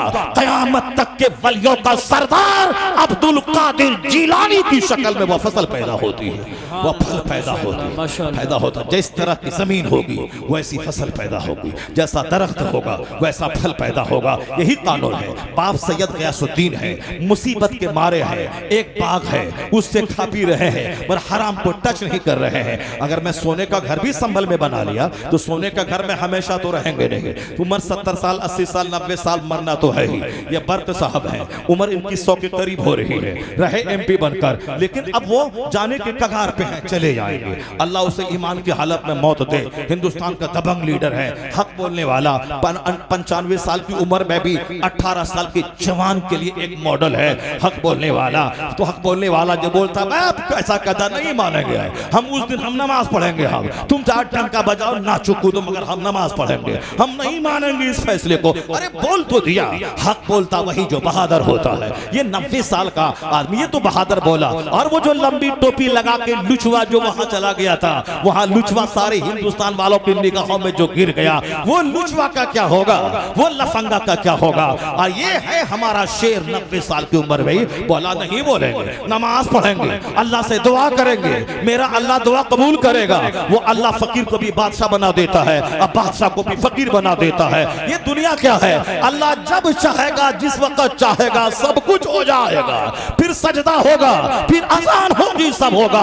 हक बोला क्या करेगा, जेल में डालेगा, और क्या करेगा इसके अलावा तेरे पास है क्या, जेल में डालेगा। पर हक तो बोला, सलाम करता हूं उसकी बहादुरी को, मैं उसके जज्बात को मैं सलाम करता हूं, जिन्होंने ऐसा बोला तो सही। तो हम नमाज पढ़ेंगे, हम अल्लाह से दुआ करेंगे, अभी तेरे हाथ में पावर है, तेरे हाथ में ताकत है, तेरे हाथ में जज है, तेरे हाथ में कोर्ट है, और तू फैसला ले ले। हमारे पास हम मजबूर हैं, हमारे पास नहीं है, तो चलो तुम कुछ करो जो तुम जानो। हम उस रब से लौ लगाए हैं जो अल्लाह आंधी को बदल देता है, जो अल्लाह मौसम बदल देता है, फकीर को बादशाह बना देता है, जो अल्लाह सैलाब से इलाके को तबाह कर देता है, फिर इलाके को नई आबादी अता कर देता है। मेरा खुदा वही है जो फिरौन को 400 साल की सल्तनत देना भी जानता है, और फिरौन को दरिया में डुबा के उसे मारना भी जानता है। नारे तकबीर, नारे रिसालत, नारे गौसियत, मसलके आला हजरत, फैजान आला हजरत हजरत अल्लामा शहरियार रज़ा साहिब क़िबला, जश्न दस्तार बंदी। एक तो मैं मुस्लिम ईमान की रस्सी को मजबूती से थामे रखना। दुनिया में अगर लुच्चागिरी भी करेगा, उसका तलवा भी चाटेगा, तो सब दिन जिंदा नहीं रह पाओगे। मर के अल्लाह को मुंह दिखाना है, अच्छा खरबों साल रहना है, मरना तो है ही। अगर दीन के नाम पे अगर मर गए, अगर किसी ने तकलीफ दिया, मैं दाढ़ी हूँ, दाढ़ी मेरे पास है, कोई मार रहा है, मैं मुस्लिम हूँ, कोई मुझे तकलीफ दे रहा है, इतना तो कहेगा अल्लाह के सामने, इलाही मैं तुझ पर ईमान लाता था, मैं सताया गया हूँ, मैं कलमा पढ़ता था, मैं सताया गया हूँ, मैं नमाज पढ़ता था, मैं मारा गया हूँ, तेरे लिए मारा गया हूँ। फिर जन्नत का मालिक खुदा अगर मुस्तफा की शफाअत से तुझे बख्श दे 50 खरब गुनाह एक तरफ, एक तमाचा खाना एक तरफ, अल्लाह जिसे चाहता है माफ कर देता है। तो ये सस्ता सौदा है अपने गुनाहों की माफी का, करोड़ों गुनाहों की माफी का। गर्दन कटी, करोड़ों गुनाह कट गया, सब माफ किया। वो चाहे 1000 दुआ करो, सबके नसीब में शहादत नहीं है, सबके नसीब में गर्दन कटाना नहीं है, सबके नसीब में मदीना में मौत नहीं है, सबके नसीब में काबा के अंदर मौत नहीं है, सबके नसीब में तवाफ करते हुए मरना नहीं है, सबके नसीब में अरफात के मैदान मिना मुजदलफा में मरना नहीं है, सबके नसीब में बगदादी मुअल्ला में मरना नहीं है, सबके नसीब में रोज़े रसूल के सामने मरना नहीं है, बकी में दफन होना नहीं है। उसी तरह सबके नसीब में शहादत नहीं है, सबके नसीब में, जिसके नसीब में शहादत है वो काबिल रश्क है, वह नमूना है, वह यूनिक पर्सनालिटी का मालिक है। इसलिए वो दिन का इंतजार कर, आराम से खा पी के मत मर, अल्लाह की खातिर गाली सुन के मर, अल्लाह की खातिर मुसीबत उठा के मर, अल्लाह की खातिर तमाचा खा के मर, अल्लाह की खातिर शहादत की मौत मर। शहीद हुआ, गर्दन कटी, गुनाहों की जड़ें कटी, सीधे जन्नत में दाखिल हो गया। अल्लाह तबारक व तआला हम सबों को शहादत की आला मौत अता फरमाए। ईमान अगर पुख्ता रहेगा तो फिर मुनाफिकत नहीं आएगी, सदाकत वहाँ पैदा होगी। वह हलाल खाता था, गरीबी में रहता था, मगर कभी वह हराम को टच नहीं करता था। एक छोटा सा बाग है, उसी की जो आमदनी है उसी में रहा, उसी को खाया पिया। माँ ऐसी लाजवाब है, नमाज़े पंजगाना भी है, फिर रात में 12 बजे के बाद बैठ जाना है और नमाज़े तहज्जुद पढ़ना है, कलमा शरीफ पढ़ना है। माँ रात भर मुसल्ले पे, और बाप हलाल खोर, नेक परहेजगार, 5 वक्त का नमाजी और नफल इबादत करने वाला। माँ लाजवाब है। माँ रात के 12 बजे उठती थी, ईशा पढ़ने के बाद थोड़ी सोई, फिर उसके बाद उठ गई और 12 से लेके फजर तक मुसल्ले पे रह करके अल्लाह अल्लाह करती थी। वो कहती है जब मैं हामिला थी तो हमारे पेट से तहज्जुद के वक्त में कलमा पढ़ने की आवाज आती थी, अल्लाह समद। चूंकि वो खुद कलमा पढ़ने की आदि, बरस से कलमा पढ़ने वाली, तब अल्लाह ने ऐसा बच्चा उसके पेट में दिया कि जो पेट में कलमा पढ़ता था और माँ उसके कलमे को सुनती थी। जो बच्चा माँ के पेट में कलमा पढ़ा और जिनका बाप जाहिद है, जाहिद है, दुर्वेश है, वो गरीबी का बोझ उठाता है मगर वो हराम का एक दाना टच नहीं करता है, और माँ मुश्किलात में रहती है, शौहर से लड़ती नहीं है, शौहर से झगड़ती नहीं कि माल चाहिए, शौहर से लड़ती नहीं है कि तुम्ही को जन्नत जाना है और किसी को जन्नत नहीं जाना है, तुम्ही नमाज लेके बैठे हो, तुम्ही को दाढ़ी रखना है, तुम्ही को जन्नत की फिक्र है। ये 40 करोड़ मुसलमान इंडिया में है, उनको जन्नत नहीं जाना है। ये मुसलमान, ये भी अपनी बीवी की बात सुनी, ताना सुना, दाढ़ी मुंडा दिया, कहा चलो अब जो तुम कहती है वही वही करेंगे। तुम वही मानती है। दाढ़ी मुंडा दिया, टोपी फेंक दिया, बस आप फटा हुआ पैंट पहन लिया और चला चलो अब जो तुम बोल रहा वही हम काम करेंगे। अब गया, अब ये भी नाचा कूदा, मगर रिस्क तो वही मिलेगा जो तकदीर में लिखा हुआ है, चाहे दाढ़ी रहे या दाढ़ी को मुंड डाले। ऐसा थोड़ी कि दाढ़ी मूंडने के बाद हीरा बरसने लगता है, दाढ़ी मूंडने के बाद जमीन से खजाना निकलने लगता है। जो लोग दाढ़ी मूंडते हैं, जो लोग झूठ बोलते हैं, ऐसा नहीं कि सारे झूठे अरबपति हो गए और सारे लोग मुकेश अंबानी हो गए, सारे लोग अमेरिका के साहब बिल गेट्स हो गए, ऐसा नहीं है। दाढ़ी मुंडाओ चाहे दाढ़ी रखो, मगर रोजी उतनी ही मिलेगी जितना अल्लाह देना चाहते हैं। मगर हुजूर ने फरमाया है आखिर जमाने में शौहर की तबाही और बीवी के हाथों, औलाद की तबाही माँ बाप के हाथों, माँ बाप की तबाही औलाद के हाथों। वो खतरनाक वक्त आ जाएगा कि औलाद माँ बाप के हाथों तबाह होगी। औलाद ने तकरीर सुनी, वो नेक बनना शुरू किया। अब माँ बाप बोलते हैं देखो जवानी में बूढ़ा हो गया, अब इसको नेक बनना के लिए बुढ़ापा बाकी है। सारे बच्चे खेल कूद रहे हैं, ये नमाज पढ़ने मस्जिद 5 टाइम बार जा रहा है, ये क्या डेवलप कर पाएगा, क्या ये तरक्की कर पाएगा।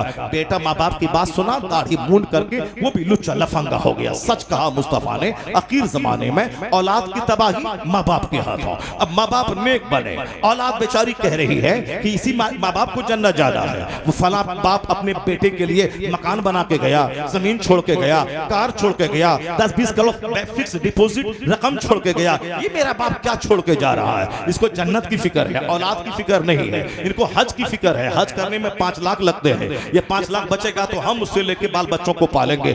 ये देखिए माँ बाप ने हज का प्लान छोड़ दिया। सच कहा मुस्तफा ने, औलाद के हाथों माँ बाप की तबाही, माँ बाप के हाथों औलाद की तबाही, दोस्त के हाथ दोस्त की तबाही, भाई के हाथ भाई की तबाही।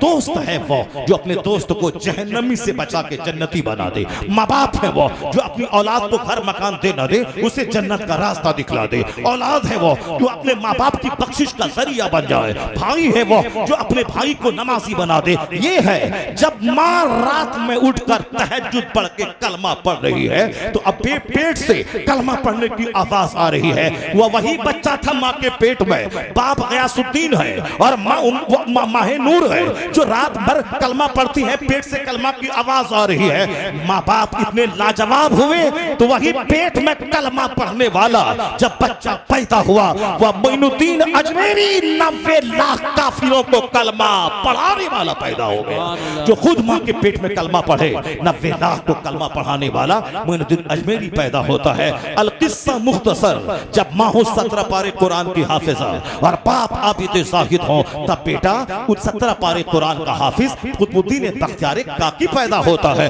और जब बाप हो मुफ्ती नकी अली का जैसा आलिम बाअमल और माँ हो तहज्जुद गुजार, तब बेटा मुजद्दिद आजम अहमद रजा का पैदा होता है। और जब बाप हो अहमद रजा खां और माँ हो तहज्जुद गुजार, तब बेटा हुज्जतुल इस्लाम मुफ्ती आजम हिंद पैदा होता है। और जब दादा हो हुज्जतुल इस्लाम और बाप हो मुफस्सिर आजम हिंद और नाना हो मुफ्ती आजम हिंद और माँ हो जेवरात बेचकर मंजरे इस्लाम चलाने वाली, तब उसी कोख का बच्चा 10 करोड़ मुरीदों का मुर्शिद बरहक अख्तर रजा का अज़हरी पैदा होता है। नारे तकबीर, नारे रिसालत, नारे गौसियत, मसलके आला हजरत, फैजान आला हजरत, उलमाए अहले सुन्नत। जैसी जमीन वैसी फसल, जैसा दरख्त वैसा फल।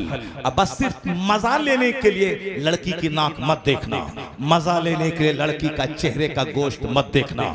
मजा कब तक लेगा? 4 दिन का बुखार तो बदन तोड़ देगा, 4 दिन का लूज मोशन चेहरा काला कर देगा।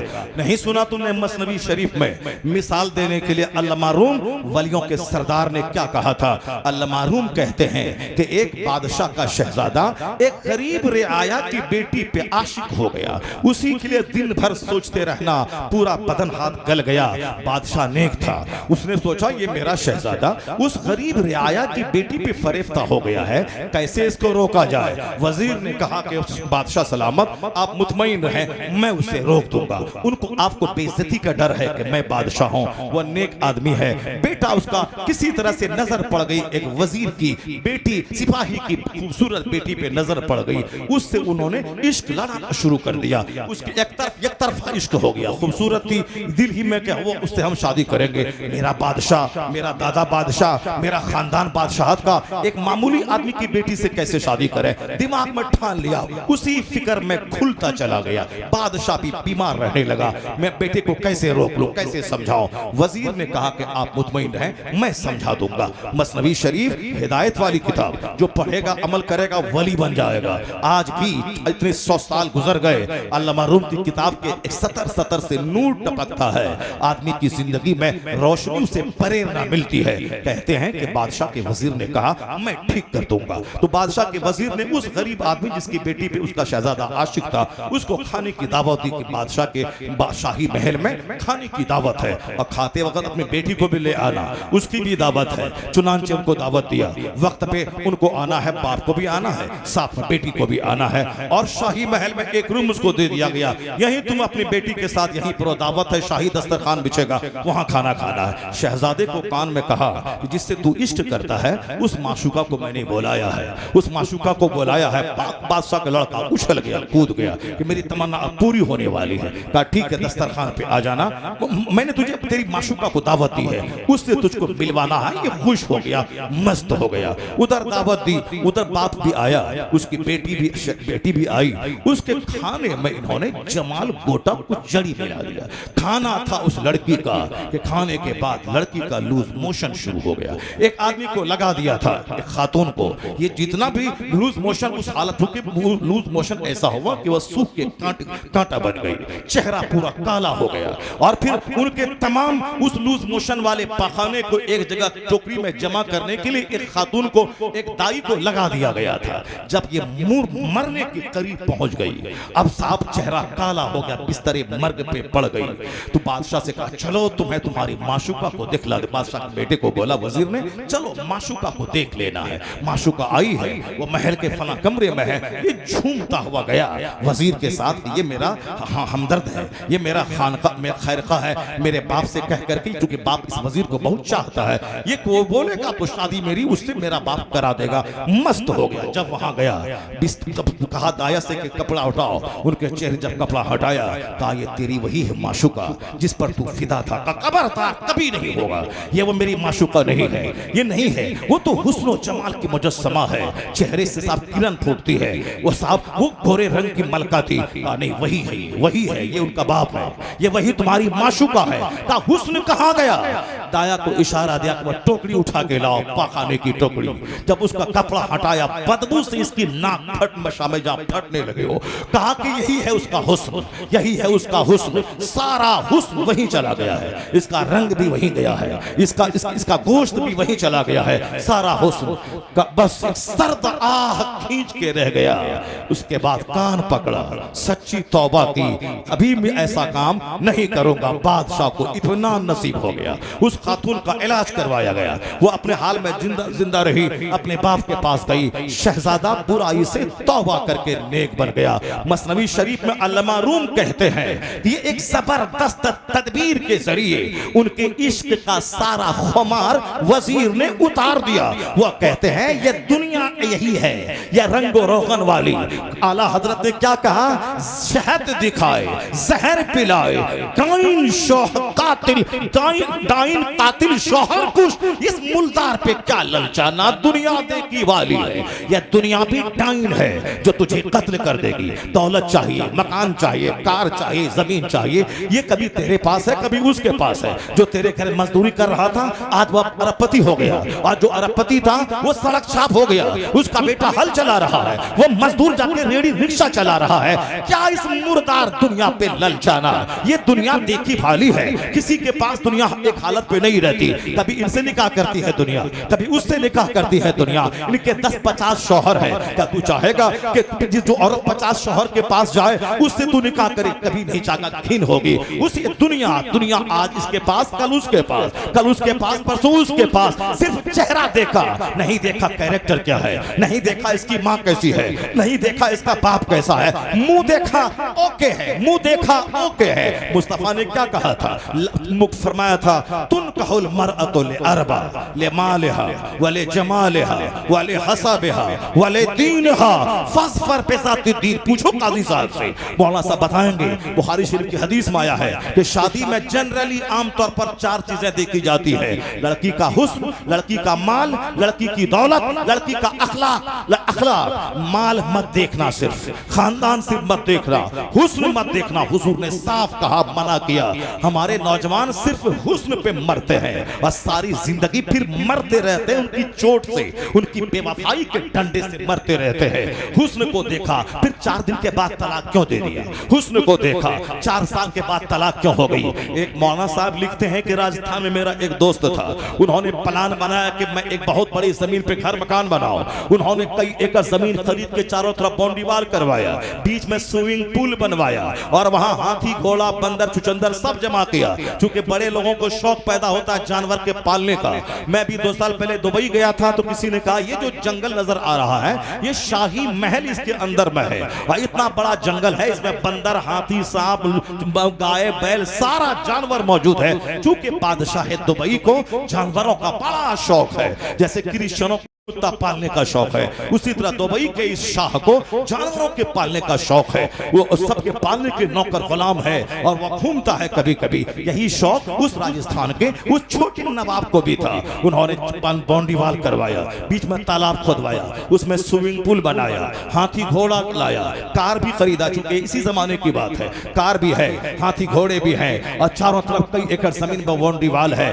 और अब सोचा कि सब कुछ है, पर लड़की अगर काली कलोटी आ गई ये सारे महल का हुस्न खत्म हो जाएगा। इसलिए सोच समझकर खूबसूरत परी लाई जाएगी जिसको देखूं तो कलेजा ठंडा हो जाए, ताकि मकान का हुस्न, बीवी का हुस्न, जिंदगी में मजा मिल जाए, खूब इंजॉय करूं। और कितनी दौलत मैंने कमाया है, इंजॉय हो जाए। तो इंजॉय अल्लाह ने जन्नत में रखा है, ये दुनिया में इंजॉय है ही नहीं। बेटा अच्छा है तो दामाद खराब है, दामाद अच्छा है तो बेटी बीमार है, बेटी बीमार है तो अपने बीमार है, दौलत है तो सेहत नहीं है, सेहत है तो दौलत नहीं है, दौलत और सेहत है तो बीवी चोड़ेल और भूतनी मिल गई है, और बीवी अच्छी है तो बच्चे अफाइज पोलियोग्रस्त हो गए हैं, बीवी बच्चा सब सही है तो पड़ोसी दुश्मन, हासिद और जलने वाला दुश्मन मिल गया है, पड़ोस दामाद अच्छा मिला तो समधी पक्का बेईमान मिल गया है, समधी अच्छे हैं तो दामाद बेटी को गाली देने वाला मिल गया है। सब कुछ ठीक हाथ, रिश्तेदार चिढ़ने वाले कोई आ ही नहीं रहा है। 1 खरब का घर है, कोई रिश्तेदार नहीं आ रहा है, सोफा है 10 लाख का, कोई बैठने वाला नहीं है। यानी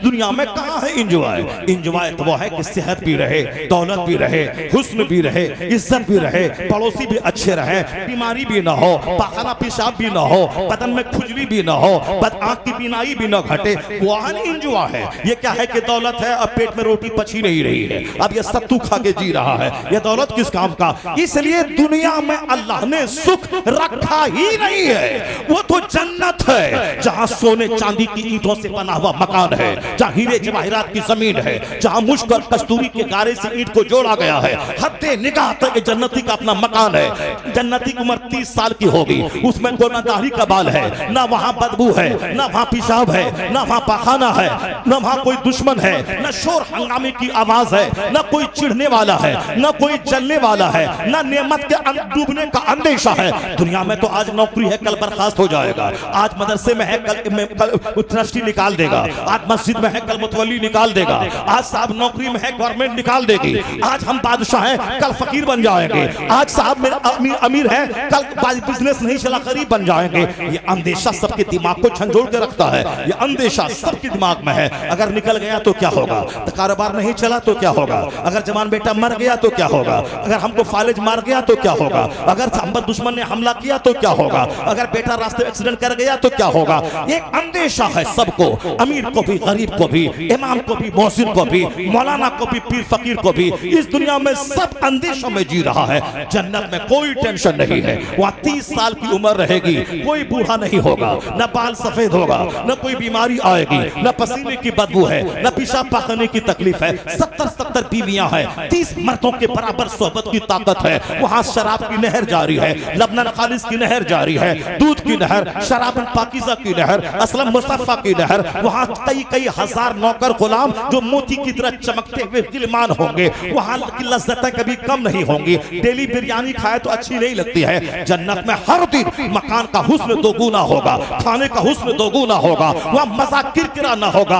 हकीकी इंजॉय जन्नत में अल्लाह ने रखा है। इसीलिए अल्लाह के रसूल कहते हैं कद अफलहा मन अस्लमा, जो ईमान लाया वो कामयाब हो गया, और जो जन्नती हुआ वही असल कामयाब हो गया। सुभान अल्लाह। नारे तकबीर, नारे रिसालत, नहीं है दुनिया में होश। चाहे डीएम बन जाओ, चाहे एसपी बन जाओ, चाहे 1000 बीघा जमीन जो तो दुनिया में, जब दुनिया में इंजॉय ही नहीं है तो क्यों परेशान होने का, क्यों दुनिया में झूठ बोलने का, क्यों दुनिया में हराम खाने का, क्यों दुनिया में लुच्चा लफंगा बनने का। जब वहां 70 बीवियां मिलेंगी तो दुनिया में क्यों किसी लुच्ची लफंगी औरत से निकाह करके अपनी आने वाली नस्लों को खराब करने का, क्यों करने का। सब्र कर। हुजूर ने फरमाया ला तज़व्वजुहुन्ना ले हुस्ने हिन्ना। साफ लफ्जों में सरकार ने फरमाया उनके हुस्न की वजह से निकाह मत करना।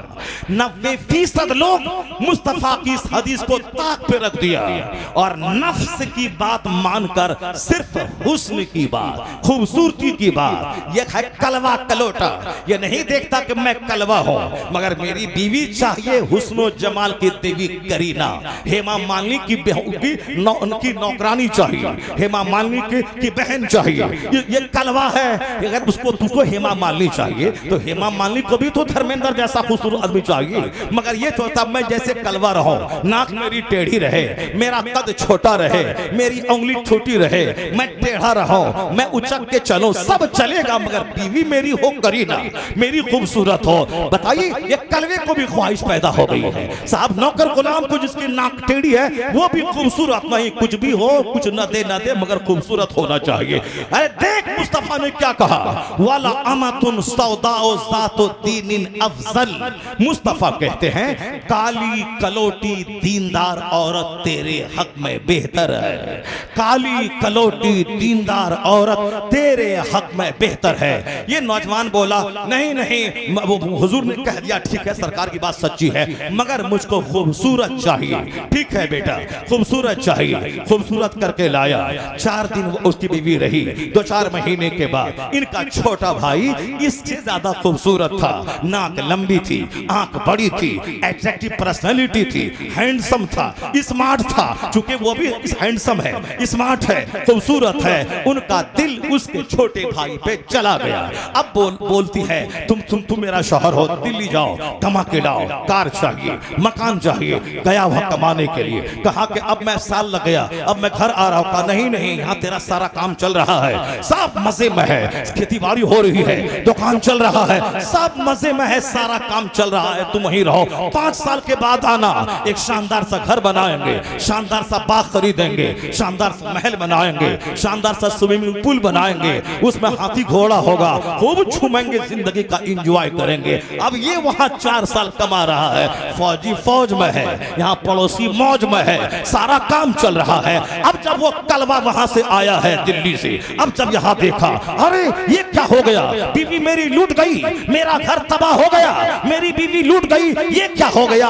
अब बोल, तूने मुस्तफा की बात नहीं मानी थी ना, तुमने गोरी से शादी किया था ना, अब अगर घर लूट गया इसका जिम्मेदार तुम है। जो भी मुस्तफा की मुखालफत करेगा तबाही तय है, बर्बादी तय है, जिल्लत तय है। खिलाफे पैगंबर कसे रह गुज़ीर के हर किस मंजिल लकाद रसीद। मुस्तफा के खिलाफ चलेगा कभी मंजिले मकसूद पर नहीं पहुंच पाएगा। सुभान अल्लाह। अल्लाह ने सारी जिंदगी का लुत्फ मुस्तफा की गुलामी में रख दिया है।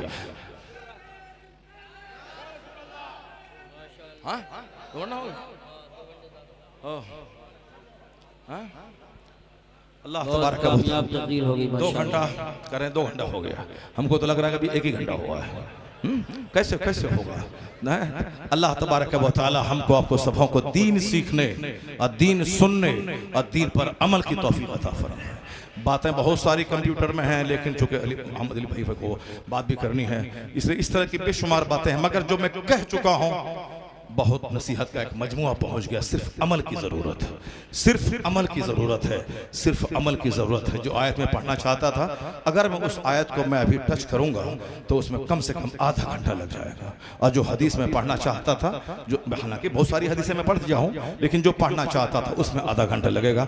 इसलिए वो इंशाअल्लाह अगले साल अल्लाह ने चाहा तो वो आयत भी पढ़ूंगा और फिर पढ़ूंगा। आज सिर्फ इतना रख लें कि नर्वस होने की कोई ज़रूरत नहीं है। बिल्कुल कुरान पढ़ें, कुरान समझें, हदीस पढ़ें, नेक बने, आने वाली नस्लों को कुछ दे के जाए। अगर आपने मजा किया, जवानी के बाद जब बुढ़ापे में जाएंगे सब खेल खत्म हो जाएगा। इसलिए जब बूढ़ा होना ही है, ये मजा किरकिरा होना ही है, क्यों नहीं आने वाली नस्लों पे नजर रख के शादी की जाए। हुस्न का जलवा 5 साल रहता है, और वो भी जब लड़ाई झगड़ा शुरू हुआ सारा नशा उतर जाता है। आने वाली नस्ल, मेरा बच्चा जोकर ना हो, मेरा बच्चा लोफर ना हो, मैं मर भी जाऊं तो मेरा बच्चा कब्र पे जाके कुरान पढ़ने वाला हो जाए। हर नमाज के बाद बोले अल्लाह मगफिरली व लिवालिदैया। काबा जाए कहे अल्लाह मगफिरली व लिवालिदैया। गुंबद खजरा देखे तो कहे अल्लाह मगफिरली व लिवालिदैया। अजमेर बगदाद बरेली जाए तो बोले अल्लाह मगफिरली व लिवालिदैया। दूसरों को बोला कि कुरान खानी करवाएगा तो बिरयानी और 10 टका की लालच में आएगा। उसका बाप तो मरा नहीं कि जो दिल से पढ़ेगा। जिसका अपना बाप मरा है, वो जो कब्र पे जाके 3 बार कुल अल्लाहु अहद पढ़ेगा, वो जो आंसुओं के साए में 50 आदमी की दुआ कबूल ना हो, इसकी दुआ कबूल हो जाएगी। क्योंकि जिस दुआ में आंसू निकले वो दुआ कबूल होती है। मैंने कहा था ना कि दुआ की कबूलियत के लिए हलाल ग़िज़ा शर्त है, और दुआ की कबूलियत के लिए पर्दा औरतों का शर्त है। आया है हदीस में, जिस कौम की औरतों के पायल की आवाज अजनबी मर्द के कान में जाए, उस कौम के मर्दों की दुआ को अल्लाह रद्द कर देता है। तो पता चला दुआ की कबूलियत के लिए हलाल ग़िज़ा जरूरी है। दुआ की कबूलियत के लिए माँ बहन बेटियों का पर्दे में रहना जरूरी है। अगर बेपर्दगी हुई तो मर्द काबा में भी दुआ करे, दुआ कबूल नहीं होगी। अगर हराम खाया, मर्द काबा में जाके दुआ करे, दुआ कबूल नहीं होगी। अगर हलाल खाया, बीवी पर्दे में रही, किराए के घर में रहा, नमक रोटी खाया, हलाल खा के काबा ना गया, मोहल्ले की मस्जिद में अगर दुआ करेगा तो हराम के पैसे से जो हज करेगा, जो दुआ काबा में कबूल ना हो, हलाल खा के तुम्हारे मोहल्ले की मस्जिद में वो दुआ कबूल हो जाएगी। हलाल खा के जो मोहल्ले की मस्जिद में दुआ करेगा वो दुआ कबूल हो जाएगी। हराम खा के काबा में भी जाएगा तो दुआ कबूल नहीं होगी। इस बात को हमेशा गिरह बांध के रख लें। दूसरों का मुंह नहीं देखना है। कुरान क्या कहता है, हदीस क्या कहती है, हुजूर क्या कहते हैं, शरीयत क्या कहती है, इसको देखना है। अल्लाह तबारक व तआला हमको और आपको सबों को नेक बनने, मुस्तफ़ा का गुलाम बनने की तौफीक अता फरमाए। हदीस सुनने, कुरान सुनने, उस पर अमल की तौफीक अता फरमाए। आमीन। व आखिर दाअवाना अल्हम्दुलिल्लाह।